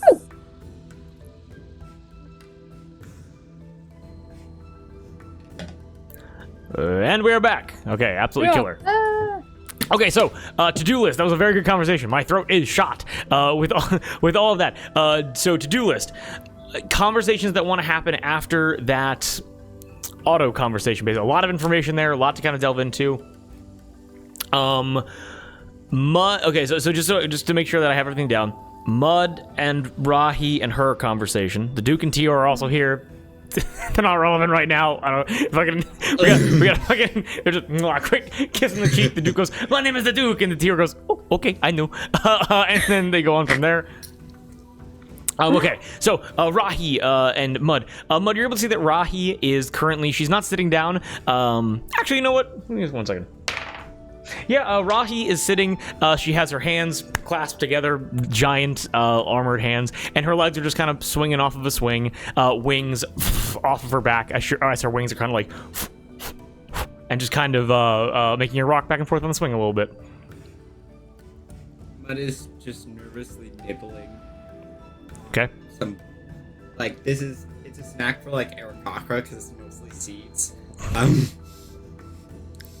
Immediately, like seagulls, just gonna come down. And April comes up with a broom and just get out of here. Just kind of like pushes them away.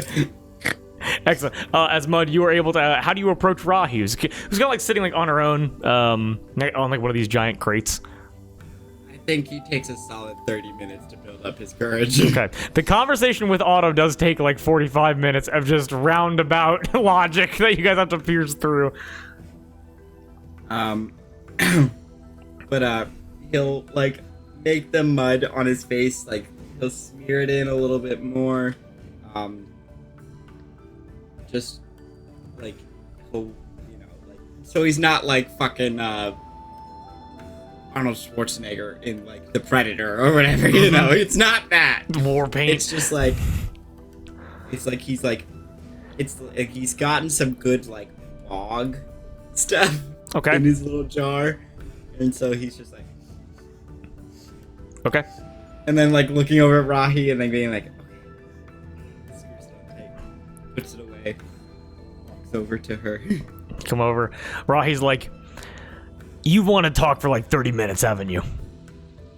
Fuck, was it that obvious? You were looking over to me and then cleaning mud and then reapplying and then, yeah, kinda.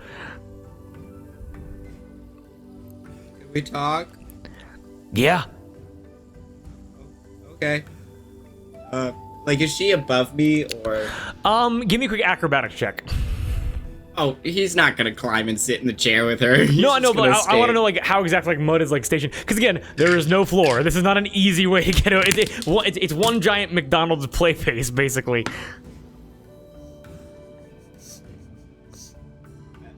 And also, her, you're able to see mud begin approaching Rahi. I'm not gonna go towards at the moment unless I hear something about the dam, and then I'm gonna. Okay, got it. I rolled an 8. An 8. Mud, you are very good on almost every single type of terrain except for this one, where it requires, because again, the amount of transformations that your just like bone structure goes through whenever combat occurs is, it's not cataclysmic, but it's like you are a little bit confused as to how your body is supposed to operate outside of its animalistic forms, as you're kind of like, oh god, freaking ropes and swings and everything. And so you kind of have like a rope around one arm, and one of your legs is dangling, and one of your legs is like a little bit higher than your hip. Yeah. As Ra, he just again, the storm blinks at you and goes, okay, I've got it. Don't worry. Oh, I wasn't helping you. Okay. From one to the other. As Rahi goes, so, Fury, what do you know?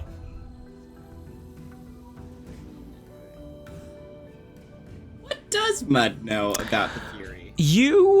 So I will say that what you have been able to realize about the Fury is that it always travels the same path. He's seen it. He has seen it, yeah. And like, again, it is a thing that is known. Like, it isn't like something that's like mysterious as like, oh, what is the Fury?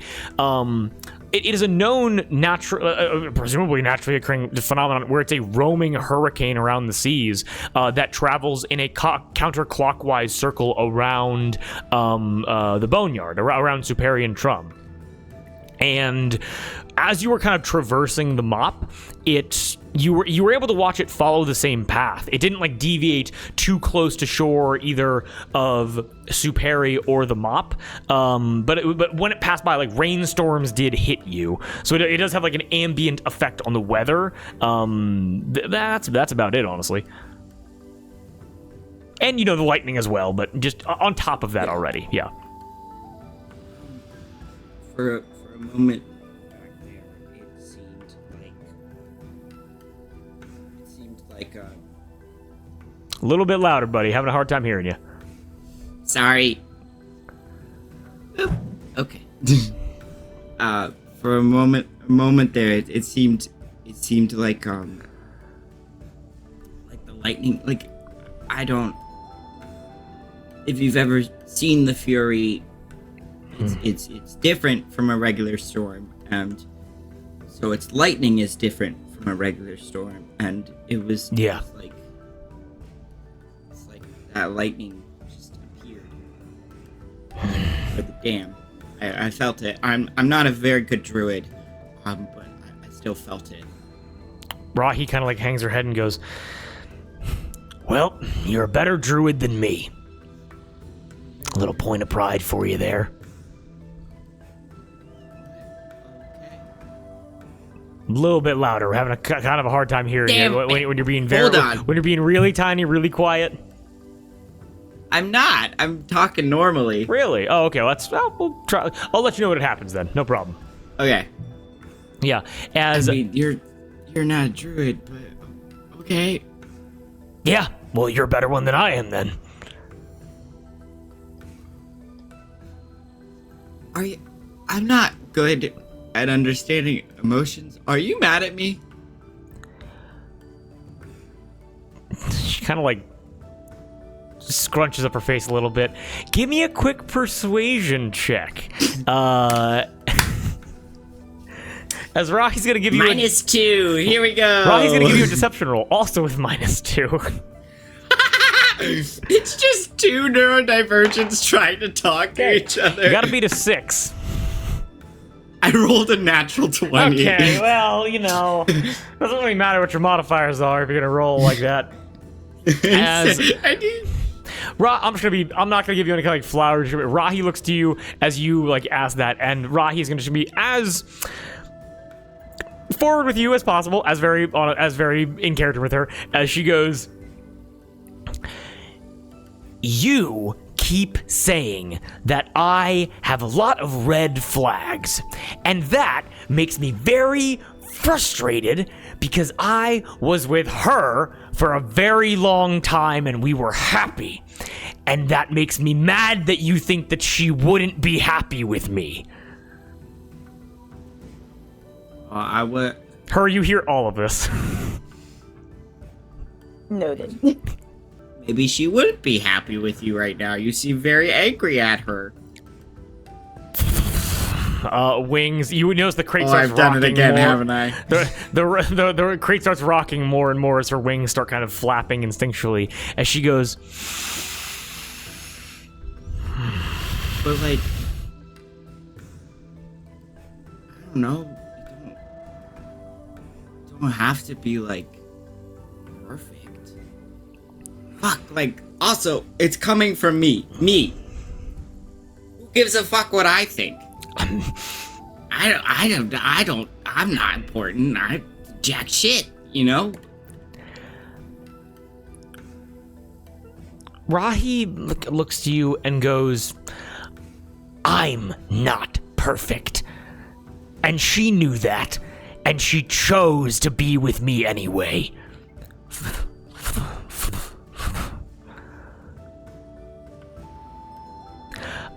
As she, the Duke is like not in the eye line of her and not in the eye line of you, and he's like so proud of her in this moment. As Rahi just whips out the finger real quick and then goes. Does Calorie and Olive also hear this? I'll say yeah. If anybody wants to get involved in this absolute clusterfuck. We're just like above you guys, like drinking at a table, being like, I just like side eyeing the turn to shit them and out I'm of like, each other. I turn to Calorie and Olive. I'm like, I bet you could make me happy. We're just going through some things right now, right? Yeah. Yeah. Ups and downs. I'm not qualified to comment on this. Would you like a peanut? Oh, yeah. It's canon. The only thing they serve here is fruits and bugs and nuts. yeah, and seeds. they're basically vegetarians. Yeah. I'm just I bet they nervously eat bugs eating. though. I'm nervously eating. the I'm also peanut now. nervously eating just secondhand nerves. Want to be with her? I don't know. I'm not entirely sure anymore. Okay. They're fuck you. Sorry. She's like swinging back and forth now pretty significantly. As she kind of looks away from you and starts like talking as she goes, I was with her before I was with Charlotte and now she's her, and there's some of her that's still in there because like she's still loyal to people, but she doesn't like me, and I have to make sure, and I know that I'm pretty abrasive, and so I need to make sure that she doesn't freak out at me for being who I am, because I can't not be angry all the time, and so I don't know, okay? Did you ask her if she likes you? Eat shit. I have before. It doesn't taste very good.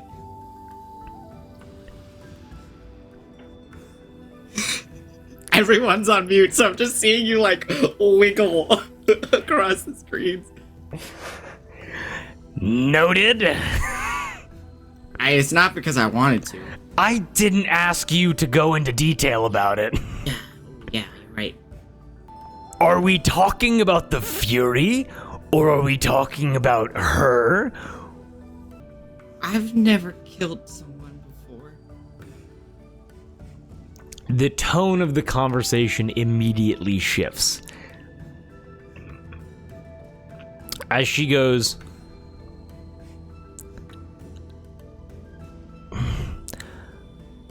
I'm sorry. I'm not mad at you. I don't really get mad at people. I just get really, really scared, and then they get hurt. These days, it seems like, but I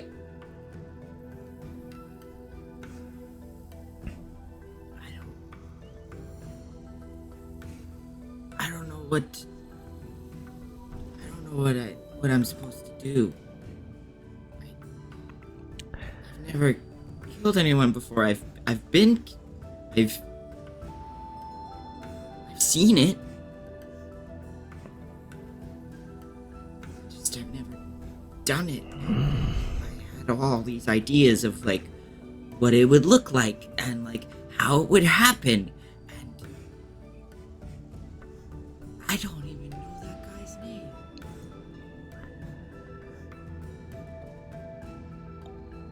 Rahi looks at you and, again, loaded statements, a lot that has to be kind of picked apart here.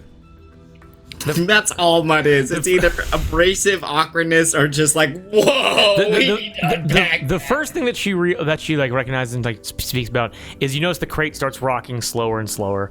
Her wings start, you know, they don't begin acting extremely as you've seen them happen, as you've seen them do before. As she looks and goes, as you mentioned being afraid, she goes, and again, it's like the words are being pulled out of her as like the Duke grabs onto her shoulders and is like, I'm just like so excited to like just see Rahi opening up to somebody. And Rahi goes, I understand that. I got you. I apologize because I am not one to force people to do things like that.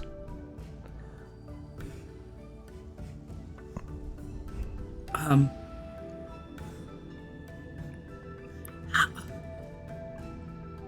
do you do it? She hurt you a lot. How do you stay angry and not scared? Or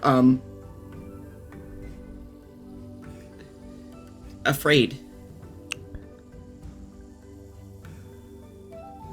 You got a nat 20 insight check on her at the beginning of this conversation, meaning I will not ask you to roll again. A very common phrase is fear leads to anger, anger leads to violence. And this has been applicable in many circumstances. It can apply to communities, it can apply to individuals, it can apply to nations or ideals or policy or whatever it happens to be. And violence leads to the dark side, indeed. Only the Sith deal in absolutes. That's an absolute in and of itself. Damn it. As you look to Rahi, as you kind of acknowledge that, and you kind of acknowledge and you present that internal fear that you have, you realize that, and you know, because again, I never want to tell people what they feel or kind of like how they present or whatever. The nervousness that Mud presents, whatever fear is mixed in with that, you get the sense that Rahi also presents fear, but she just presents fear one step down the line. Her anger, her anger and frustration are largely rooted in fear. But I'll say the nat 20, and this is the last thing that nat 20 is going to buy you, it doesn't seem like she can turn it off. Even when she's trying to be more open with people, she remains furious. And that's interesting.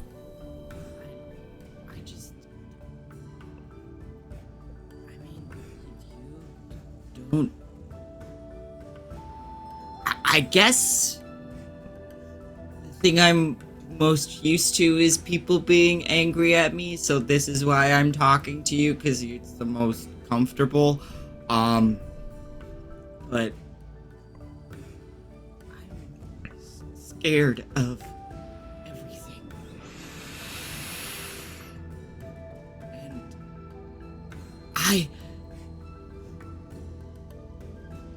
I'm scared that in the moment when I need to be angry and I need to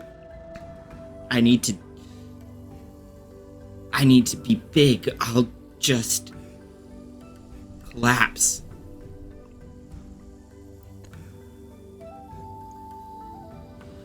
She looks to you. Sorry, this is all really super this is all super a lot. Sorry. You're trying to get somebody because again, you are wrapped up in a jungle gym right now as this conversation's going on. And Rahi comes and she helps to The image pales further. As she's trying, as she unravels you, she helps you out. And she goes, because again, Rahi, notoriously bad at connecting with people, looks to you and goes, I'm furious. But I'm not furious with you. You're fine.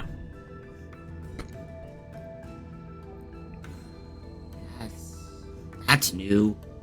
That's a new thing to be to someone. Olive keeps telling me to use my words, so I've been trying to use my words more, but it's really hard. The Duke says the same fucking stupid shit to me. And I'm like, I only have so many words. I don't know. I just want to not talk to people and hit them when they make me mad. And I would very much...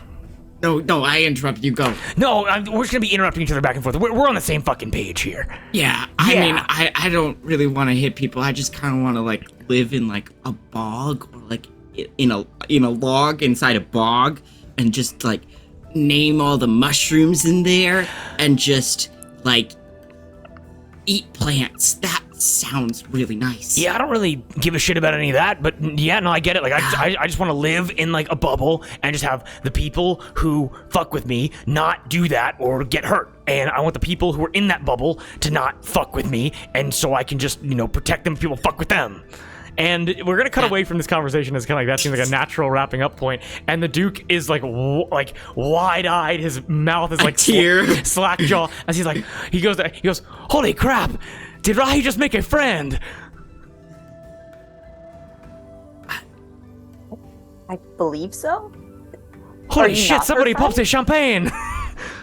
Mud will hand. Because I fully imagined he just broke a lot of the flowers out of, like, a flower pot in front of the Triple S Tavern and took them. And so he'll take out a really just smushed dandelion and just be like, I don't have any money or gifts. Here you go. Neither do I, so thank you. And you can throw it away, I don't care. Rahi looks to. I'm gonna quick nature check to see what happens with Rahi when he touches this. Yeah, it's a nat 1. You watch sadly, like in between Rahi's fingers, as like the flower petal touches to her her metal gauntlet. And this is the last thing we're doing. Then we're gonna cut away. Okay. Sorry. Oh wait. No, I'm gonna allow That's that. So good. I permitted the term "fuck off." Awesome. Sorry. You're all good.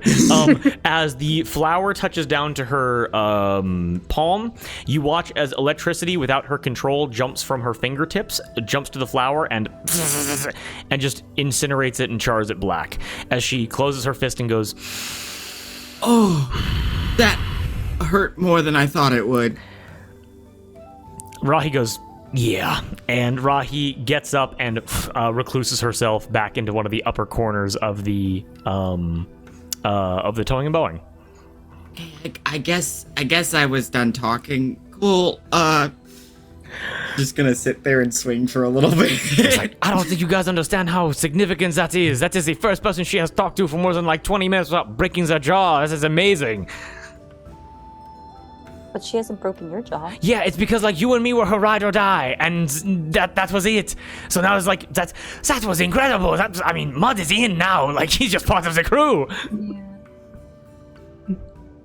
Great, glad to hear it. What? Okay. And I'm still munching away at the peanuts nervously. Mud is in right now. Flowers are out and Mud is in. We then cut away from that. Anybody else have anything they want to do? That was amazing. That was so much fun. That was so good. That was excellent. Long rest. Damn. What are we doing? Yeah, sounds good. Yeah, I think long rest. Long rest. Long rest in the hammocks. Okay. Long rest. Is there no way? So there's no way for me to get a tattoo with the apes. You know what? Let's then. Why don't we? I'll flip a coin real quick. If not, If not, it's okay. It's You fine. desperately want to know. Hold on. We can buy you one in the other district. But are we gonna have another session before? Okay. I can't read it. I can't read that, That was a either. yes. Oh, and we wanted to know? You wanted to know. Yes. Okay. We're going to do just, how about this? Long rest for Olive and Cowrie, and her, you can get that tattoo, then take a long rest. Sound good? Sure. Okay. How Awesome. much do hammocks cost? Hammocks are going to cost, give me a quick second just to check this. Yeah, they're not that packed. And yeah, it's only going to be 3 gold per person per night. Oh, Not that bad. Sick. but Perfect. Very cheap. Again, there are no rooms. It's just hammocks, and it's also above a bar, and the entire building is a bar. So, Did you tell him? Did you tell us Olive that his name is Cal?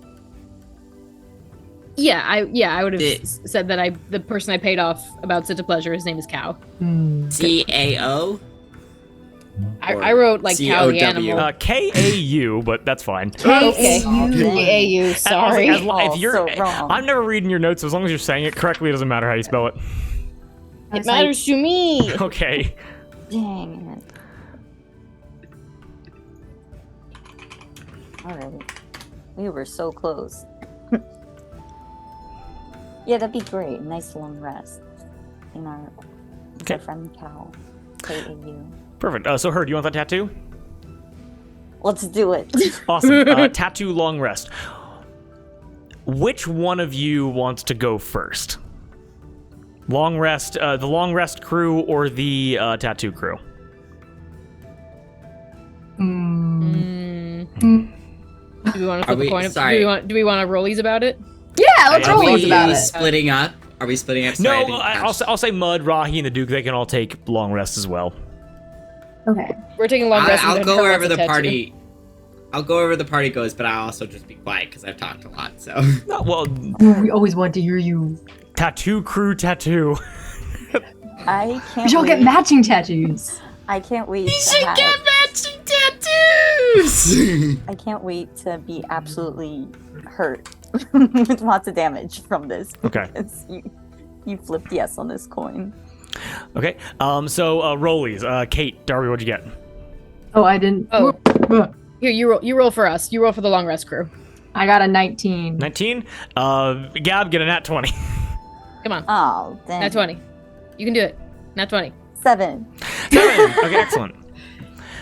So close. Cowrie, and her, you are able to levitate yourself over to one of the perches, and you're able to see, with, again, no machines here, with sticks that are being dipped into blackberry juice, are just slowly piercing the tails and the palms of certain apelings as you jump into the queue and you wait for your turn to get a tattoo. Make sense? Yep. Perfect. Cowrie, Olive, any conversations before bed, or do you guys just pass right out? No. They have blackberries here. As we go get ready to take a rest, I will just say to Olive that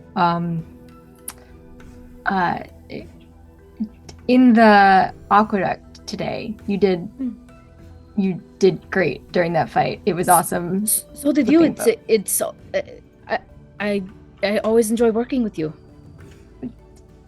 You too, because I feel like you've come really far in fights, which isn't to say that you weren't doing well at first, but just No. No, you can be honest. It's okay. that I just feel like you're really coming into your own with your powers, and I want you to know that it's awesome. Well, I wouldn't have been able to do it without you, and without our crew. Well, that's what we're here for. I really appreciate it. You sleep well. You too, Cowrie. Good night. Good night. And tries to climb Jungle Jim into a hammock. Do you want help? I can. I got it. I can do it. Okay. Let's see how much I Give me can do it. give me a quick I threw acrobatic it check. on the floor. Doesn't The count, die doesn't is gone count. forever. I have to spend my modifier. I rolled very mediocre. Acrobatics. Yep. 16. Not bad. 16. Oh yeah. Well, because again, Yeah. this isn't designed to like kill people. It is designed to be traversed. And again, Cowrie, just like being in the riggings, easily there's swinging and climbing rope ladders and jumping on the swings and the boxes and everything. You've done this before. Yeah. And all of you are able to fly up to your hammock. Olive and Cowrie, as you guys are able to get wrapped up very tightly in your hammocks, get all very comfortable. You drift off to sleep, and you're able to take a long rest. And I'm gonna say, Mud, if you would like to take a long rest as well, you may do that as well. Hurry, you're the only person I'm gonna say do not do that yet. Okay? That's fine. All good. Concerned. I'm Concerned. so concerned. With that, I'm gonna change the music real quick. Tattoo. No, I don't want a cup of noodles ad. No. That my I die have an ad of vanished. like this lady dancing. Gone. Here we go. Goodbye, die. It's gone.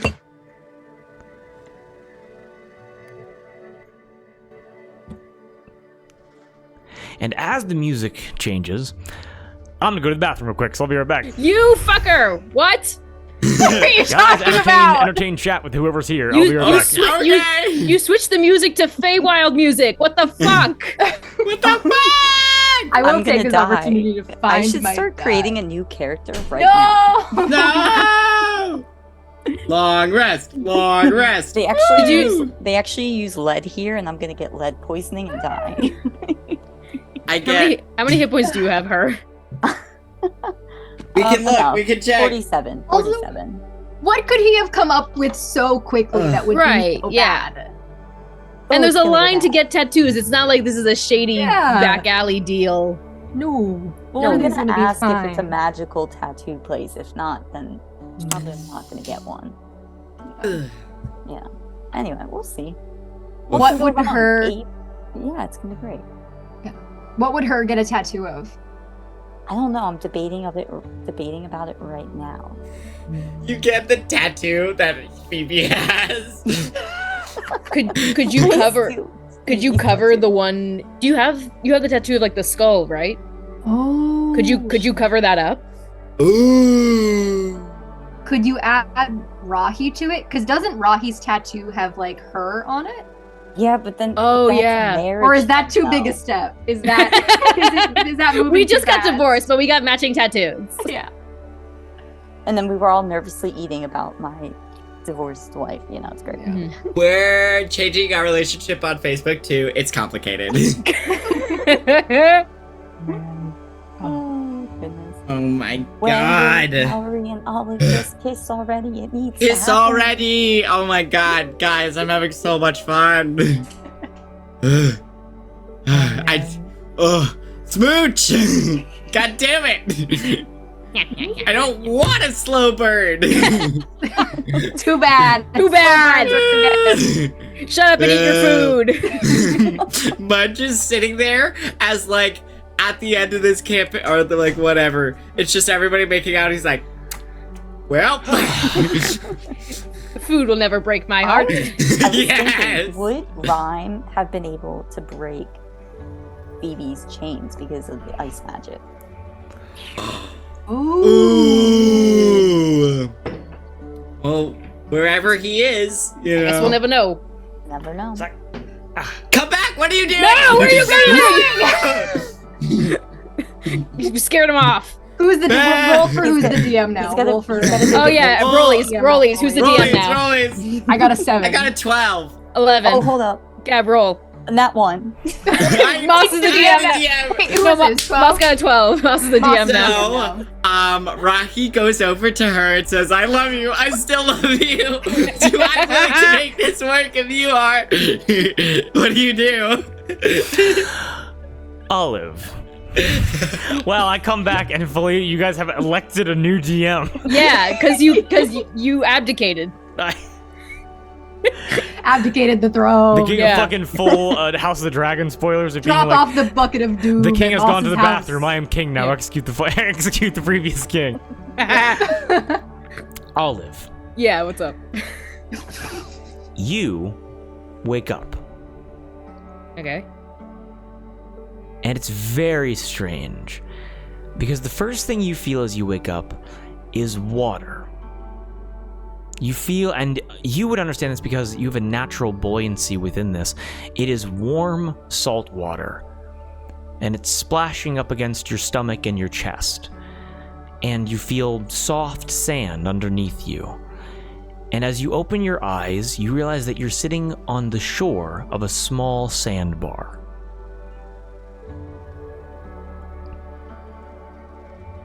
Do I recognize my surroundings? Give me a quick nature check.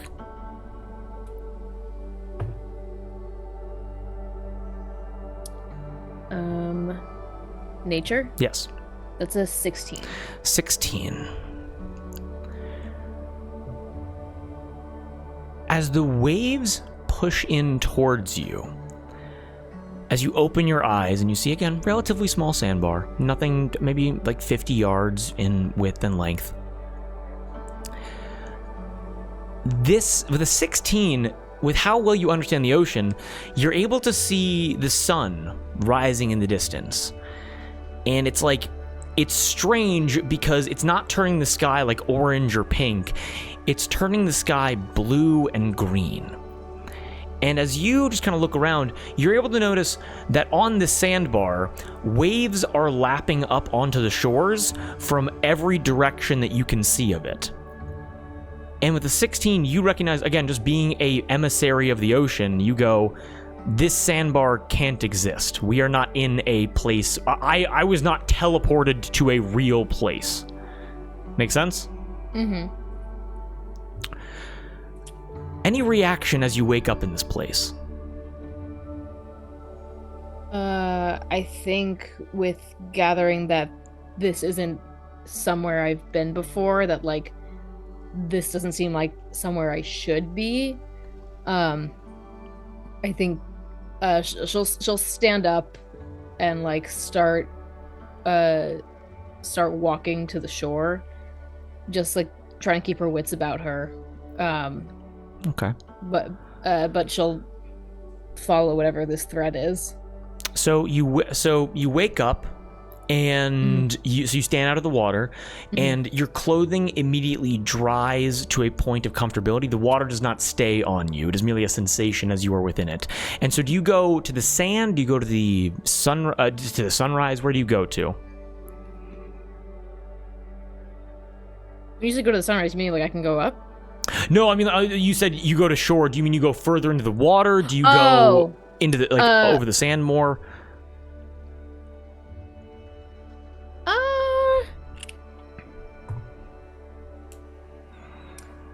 I'll go into the water. You go into the water? Yeah. Do you swim? Interesting. Do you swim? You go into the water. How do you swim? How do you move?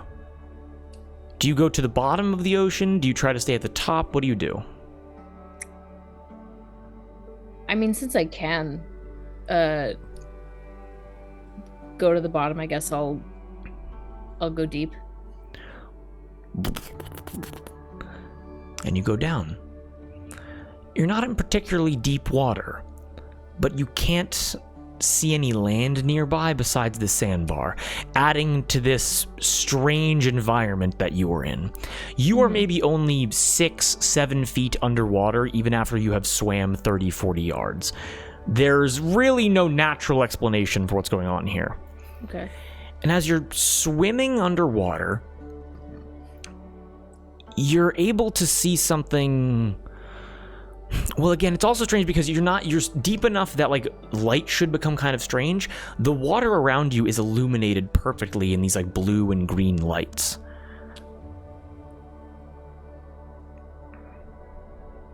What kind of lights? A blue and green, similar to the sunrise. Unnatural. And as you continue swimming along underwater, maybe like 50-60 yards, underwater, no obvious dome or bubble or any hut or anything like that, nothing magical. You see a table kind of appear as you kind of grow closer. And you're able to see a figure sitting at this table, and you're able to see 2 chairs.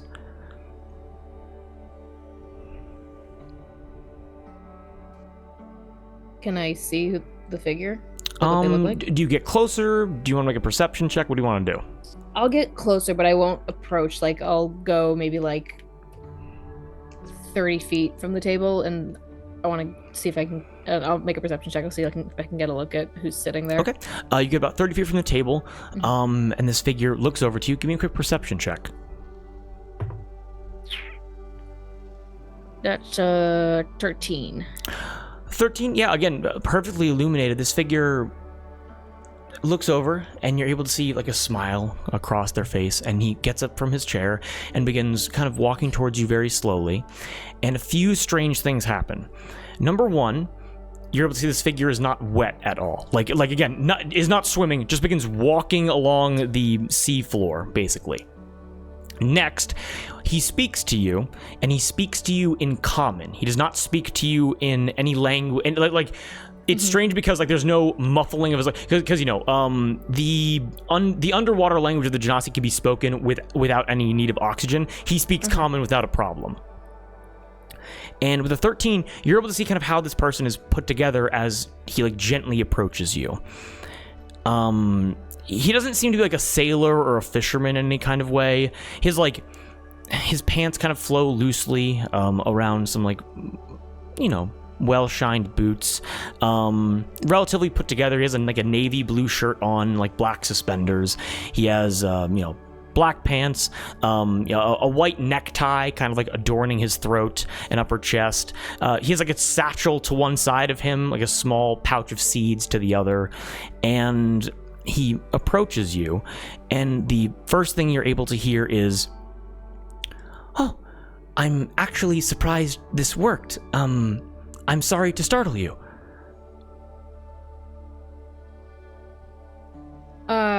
Can I speak in common? You can, yes. him? As he's approaching, I think I instinctively like back up a bit. What is this? Who are you? My apologies. We are currently in your dream. I am a friend of Quara and Jordan.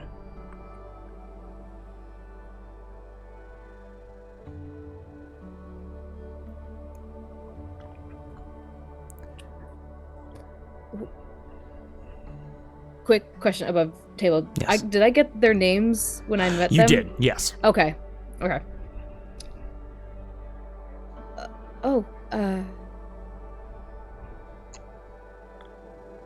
Is everything all right? Did they get home safely? Yes, they most certainly did. And again, very surprised I'm able to make this connection, but I wanted to give you a proper introduction. My name is Doug Clay. I am an Archmage at the Sunflower Academy in R.O.A.C.H.Y. Through incredibly complicated methods, which I can explain to you, I was able to, as respectfully as possible, enter your dreams to make a connection and have a conversation. Oh. Doug. I met your stepfather today. A small part of me was afraid that you would meet Otto first. Circumstances ended up that way. Who were you hoping I'd meet first? I was hoping to make this connection before anything else. And although I am traveling with a party of people, the one that I would consider to be the most diplomatic would not be Otto. But please, would you like to join me for tea? Sure. I understand this must be frightening. I wish to be honest and say I mean you no harm, And if you wish for this to end now, that would not be a problem for me. No, it's not, I'm not frightened. I'm just fascinated by how this works, and I'm curious to know how you did this.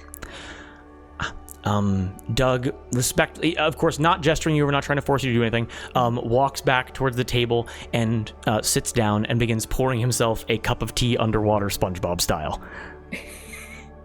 I'll approach and I'll take a seat. He pours you a cup of tea and goes, "Lavender," and pushes it towards you. Lovely. Thank you. After meeting with Quora and Jordan, they both contacted a family member of theirs named Dura, who I am sure you will be meeting very soon. Yes, Captain Wavebreak mentioned her as well. He is incredibly proud of his children. I can tell. Dura then requested that I travel into their memories, Quora and Jordan's, to retrieve an image of you, and then use that image to get in contact with you through your dreams. And now we are here. And in all honesty, a breakthrough in what this type of illusion magic is capable of, and in all honesty, the applications of this could be incredible. And he starts trailing off into academic conjecture. And he goes, "I have forgotten myself. I apologize." No, please. Captain Wavebreak mentioned that you and Dora were very powerful. I can see that. I like to believe that I am just the product of my studies. But I'll have to thank Otto for that compliment.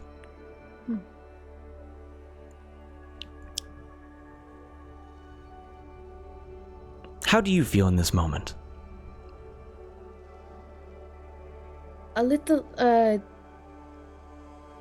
confused. I haven't been around magic long enough to understand how this works, but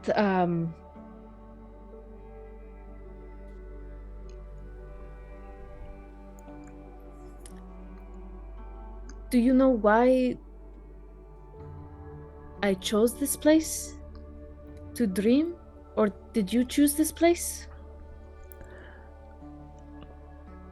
That is an excellent question, and one I have to research more.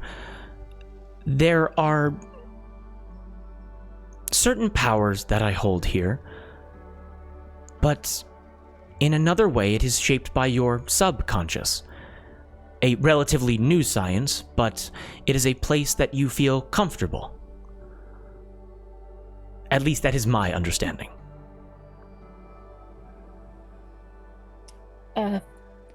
For the most part, yes. Clay, you said? Doug, please. Doug.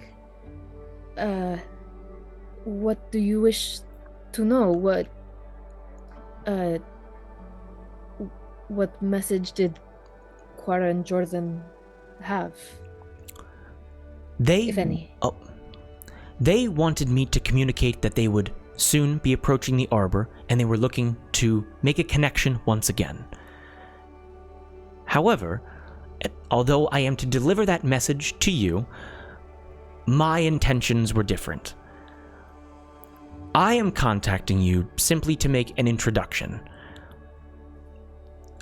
Right now, I am casting this spell before sleeping in my journey west to the Arbor for the Battle of the Bards. But I much rather would prefer our first meeting to be a conversation, not an interrogation. By that I simply mean many questions will be asked, many quests likely given, and I simply want to know the person. What would you like to know? Doug very calmly sips his tea, and you're able to hear as a small little raccoon climbs up his leg, climbs up his shoulder, and perches there. as he hands a small bit of lavender tea up to this raccoon, as he looks to you and goes, I simply want to know your story. And you can begin wherever you like.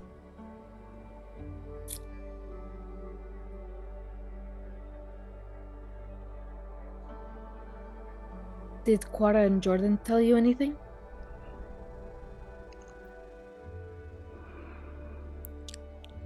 Give me an insight check. Because Doug's gonna roll just a little bit of a deception check right now. I'ma flip my coin. That was a nat 1. Okay. Let's go back. You have to beat a 15. I got a insight. Yes.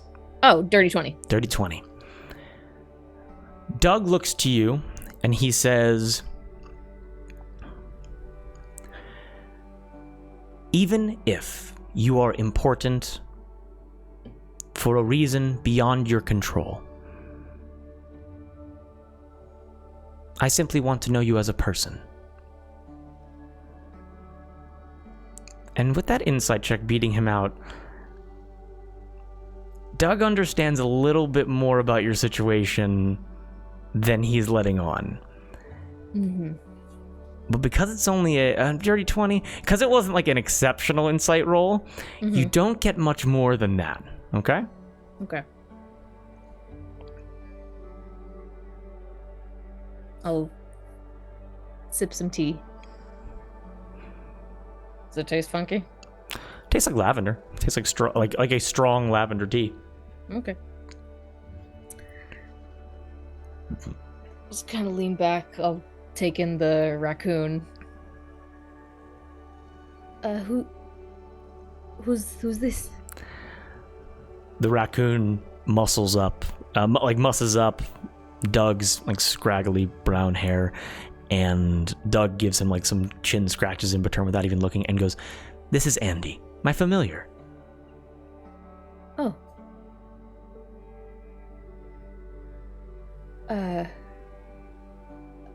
You are a wizard. Yes. There is a certain stigma around the school, but I am working to combat that. I am a necromancer by practice. However, it is a necromancer that studies the cycle of life and death, not simply death itself. A bit confusing, but I can explain it in more detail if you wish. Yeah, how long does this spell last? I want to know everything. Doug quickly, he pulls out like a little, some kind of, you've seen a pocket watch before. He pulls out a pocket watch and goes, okay, first of all, calm down. We're not gonna sit here for 8 hours and talk about their entire story. As he goes, in all honesty, we don't have very long, as time when dream walking differs greatly from time on the material plane. But that research would certainly bore you. I would like to hear your story. I can guarantee you it will not bore me. But if you insist, I was born on the Grip Isle. My family comes from a long line of sea sorcerers. I am not one of those.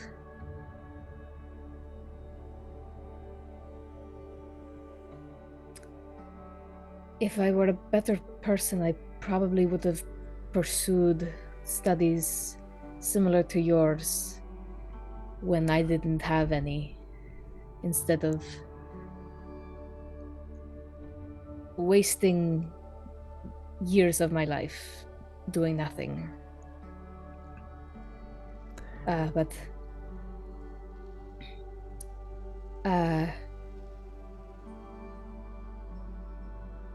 I studied a bit about my magic, which I imagine you know some of.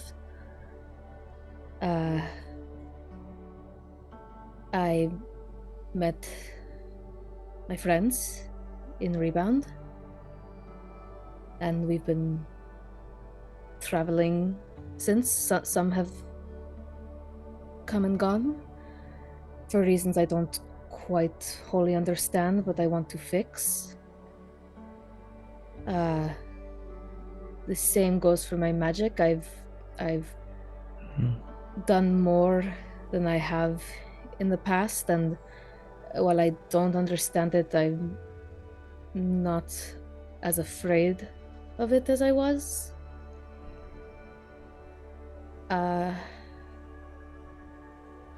And now I'm in the Arbor, and I hope your travels are swift, because I'm going to be leaving what I've known as home for the first time very soon.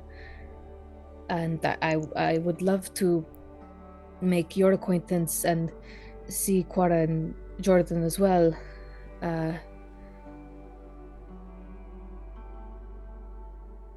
That is my story. Thank you for sharing. Thank you for the tea and the meeting. Of course. And you will be meeting us all soon. Some sooner than others, certainly. But that connection will be made. And although we may not have time for all of it, I would be happy to tell you at least some of my story, if you would like to hear it. Yes, please. Doug looks to you and smiles very dryly and goes, "May I begin wherever I want?"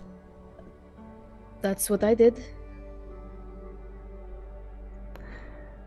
He smiles and chuckles to himself and goes, "It all began when I went to a festival at Telvin Rock. And we're going to cut away from Olive's dream sequence. A proper introduction to Doug Clay. How was that? That good for everybody? You fucker! Unless there's more to come. You said you had a vision sequence, and I was like, "Oh, for me," and you're like, "No." You know I gotta lie. I know. I love you. You know I gotta lie to you about that. Like... Okay. And you're like, "No, I almost had like 8 different vision sequences." I was like, we were hanging out, and I was like, "Oh yeah, you know, like Doug has the spell Dream, so like if he wanted to," and you're like, "Meh, nah." Last thing, very quickly.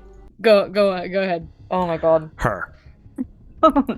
You want to go get a tattoo, right? Yeah. Yeah. Perfect. You are able to levitate your way up and over to the apelings, kind of giving out these like blackberry ink tattoos, basically. Okay. Sounds good. Perfect. You walk up to I had just like a whole document full of monkeys that I am unable to find, and so you're able to find this like basically like this baboon dude who's just kind of sitting at like one of these stools, and as you kind of place yourself on there, again, it is a drop right behind you, like kind of like if you did a scuba diver's drop, you better have a last will and testament already. You'd be dead at the moment that you hit the ground. And you were able to go up there and just kind of sit and begin chatting. What do you ask for? So I have a question for you before I inquire about your tattoo. Are they magical or are they just regular? Well, for a little bit more money, they can certainly be magical. Cool. What kind of magic do you use? How do you do it? I'm actually gonna change the music back. That's a very interesting question. As this dude looks to you and goes, "Oh, well, we. I mean, well, how long do you want the answer to be?" I don't know. Whatever you need is. Go ahead. There's not like a hard line between druidic and sorcerer and wizard. We all kind of draw our magic from nature. And as we have grown with the trees and the leaves, so has our magic as well. And so the magic that we use is one that is derived from the cycle that the trees go through. That being the shedding of their leaves, that being the fruits and the just, the bounties that they grow, and we have kind of learned like that. Our magic stems from growth more than anything else. That's pretty fascinating. All right, then let's do one. Fun fact: I have a tattoo. I show him my tattoo. I don't remember getting it, so this is like my first tattoo experience all over again. I get a lot of people coming and saying that exact same thing. Really? Some people more than once, yeah. That they don't remember their first tattoo experience? Yeah, they come in totally blasted, give me money, I give them a tattoo. Oh, they don't remember. They come in totally blasted, I give them a tattoo. They don't remember, and the cycle continues. Again, all about growth and cycling. Yeah, sounds like a great time. I wish I was one of those people. Anyway, all right. So here's what I want. Picture this. Something tough, but also cute and a little sincere.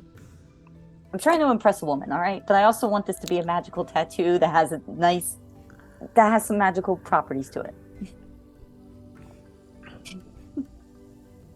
But I gotta look tough, Wowza. That's a lot to go off of here. A lot's riding on this tattoo, huh? I mean, maybe I'm just looking too much into it. You want it to be strong, but also gentle and cute, right? Yes. This guy thinks, and he delves into all of the years of tattoos he's ever had to give, and he's like, usually people just like shapes, so this is going to be quite of an adventure for me. Do you have any animals in mind? Yeah, what about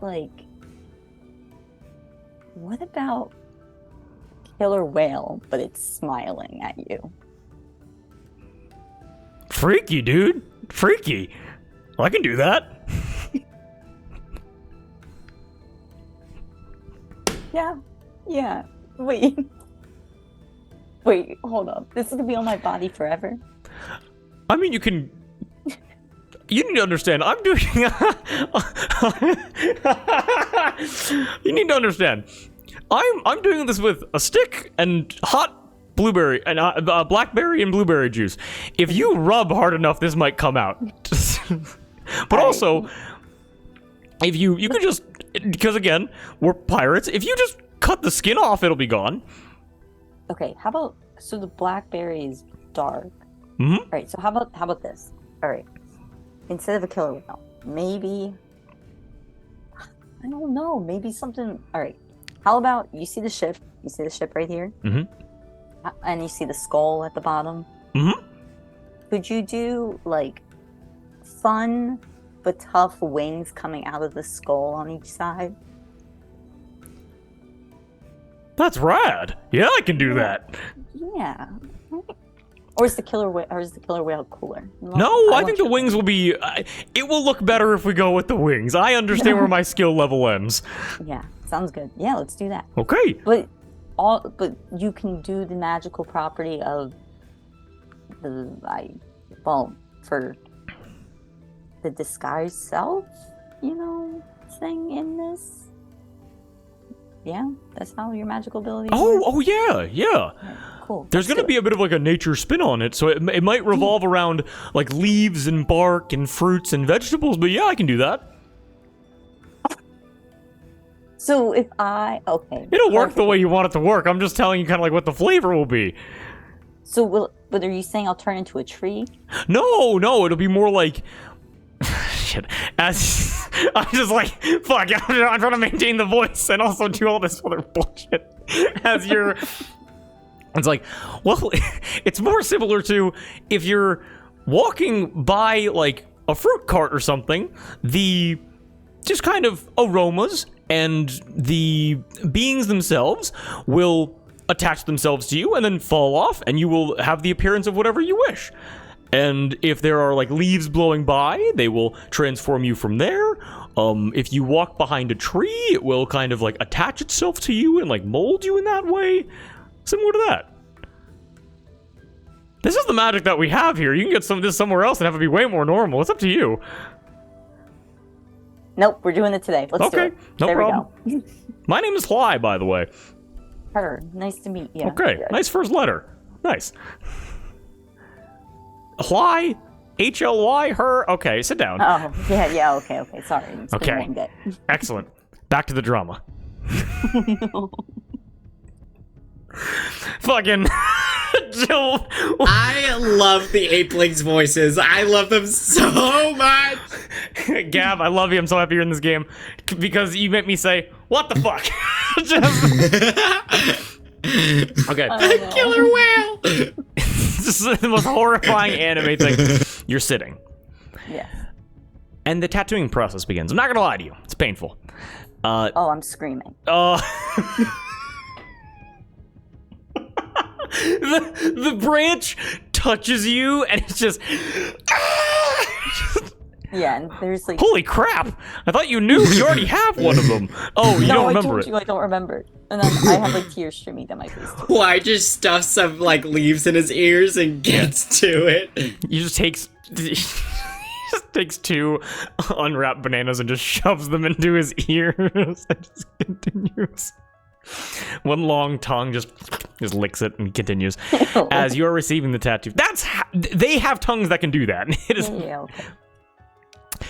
Again, small hammer kind of pressing this basically like could be considered like a large splinter into your skin as very slowly these wings are drawn, and you're able to see this is nowhere near as clean as the other tattoo that you have. Like, there's no magical, like, motion of it, of course, but the slow, it's almost like stick and poke, basically, it's what's being done to you right now. But even with that, there's a far more human element as it begins to be applied, kind of off to both the sides of the skull. And as you're kind of receiving this tattoo, and you're screaming and you're crying, and R.O.A.C.H.Y is trying very hard to remain focused and going up. Give me a quick, just dexterity saving throw, just very quickly.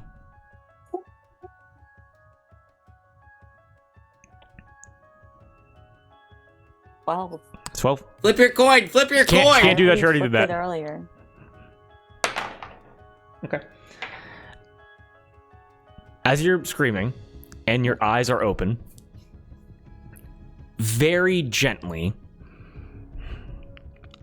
folded into like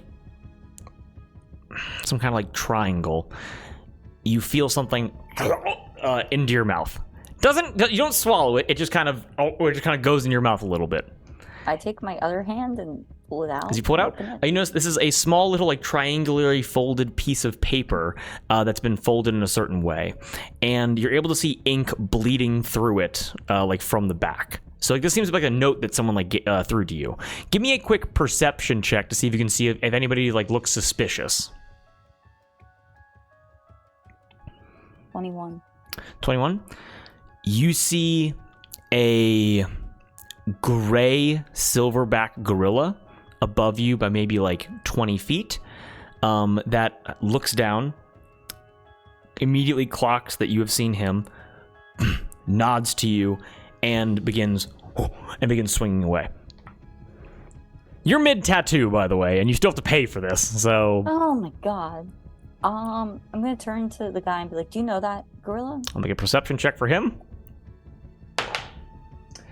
Yeah, it's a nat 20. R.O.A.C.H.Y looks to you and goes, yeah, that's Big Romeo. Who is Big Romeo affiliated with? Oh, Big Romeo was just picked up by Cinta Pleasure and his gang. How quick can you finish this up? Oh, give me about 2-3 hours. I can get this done for you. Yeah, I don't have 2 or 3 hours.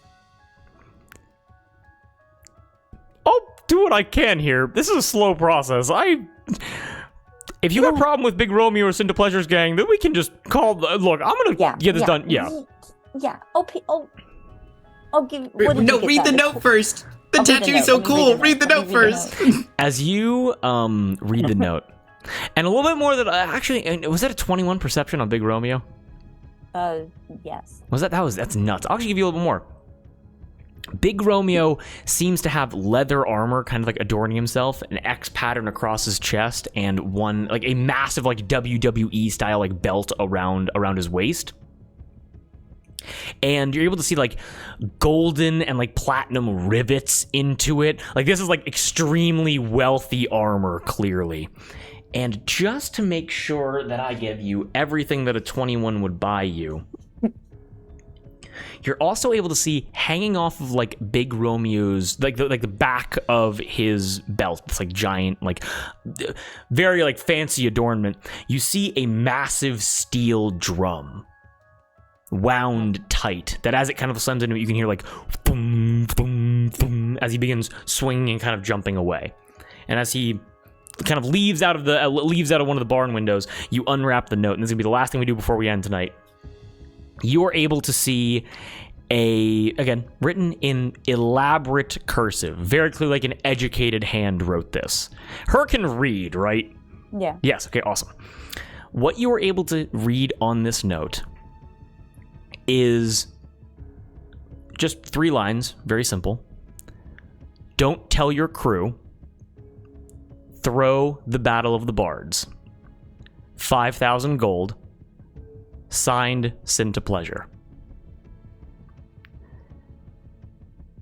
And that is where we're going to end tonight's session. Motherfucker! You! Ladies and gentlemen, are we all having a good time? Yes! Yes, and yes. More! More! So, That fucker!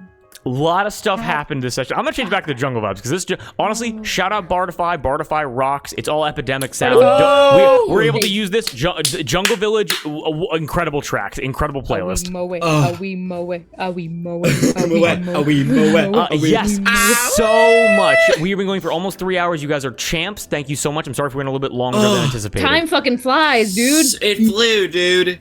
Oh my god. Auto wave break, of course, the introduction all the way there. Just a quick recap. Auto wave break, fucking amazing time there for me, as always. I hope the dream, introducing Doug, the first of the first PC from the Four Winds to be introduced. Wait, is Doug good or bad from the Four Winds? Doug's a good guy. He's my character. He was my character. Okay. We killed all the baddies. Don't worry. We did. Well, we won that few campaign. loose ends, but we have a one shot that's going to cover that up. So we'll see. What? Wait, what? But I keep notes. I can play Doug again? No, under no circumstance. No, obviously not. But Moss, I have to ask you, as the first PC NPC that I have done, how was that? Oh my god, it was so accurate, dude. Oh my god, like, the way he's just like, I would like to know you as the, like, oh, it's so good. I could take forever. I'm just gonna, once we finish streaming, I'll just shout at you for it. Yes. But it was, it was so good. It was so good. And then auto roleplay, always fun. And then we have, Sin to Pleasure is gonna cause problems. Now, admittedly, and now Gab, I'm gonna tell you this, DM to player, you can tell the other party members, this isn't like a threat on your life right now. You can tell the other party members about this. If you tell the other party's members about this, you would have to assume that Cinta would know. And then that deal would then be off the table, even if you lost. Make sense? Okay. Some conversations would have to be, because like, yeah. And so some conversations have to, again, dealing with rich people is hard because they can just pay their way out of their problems. True. But he's not going to win because he's not getting the loot. There you go. Because he's a little fucker. We need the loot to progress this main quest line. We can steal it. Imagine the fucking comedy of like Sin to Pleasure wins Battle of the Bards and is then killed in the parking lot for the winners. We pull an Theo Wilson. I go to get my 5,000 gold, and then we all attack him. Yeah. Ooh. Theo Wilson, not Wilson. Yeah.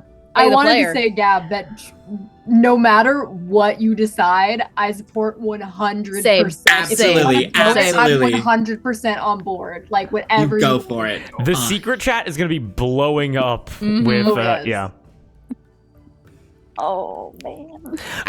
Yes, and Kate, how was that role play good? Auto role play? It makes me... So good. Drew, Yeah. this, like, you do so good normally. You, Aw. and then of course this is the fucking episode where you're like, I'm not a good DM, and meanwhile you're like doing like platinum level work. Like, That really holy was fucking shit. No, I do want to be honest, not trying to sound arrogant. I do acknowledge the skill that I have. That was just a meme with Steve that we were going back and forth on for a little bit because I was in his Twitch chat and he said that about me, and so I just had to I had to get him back because I saw you guys lurking. Yeah, Aww. but yeah, I do appreciate that. And yes, lots of information about the Battle of the Bards. Now, next episode, we're gonna be whipping through some stuff. Yes.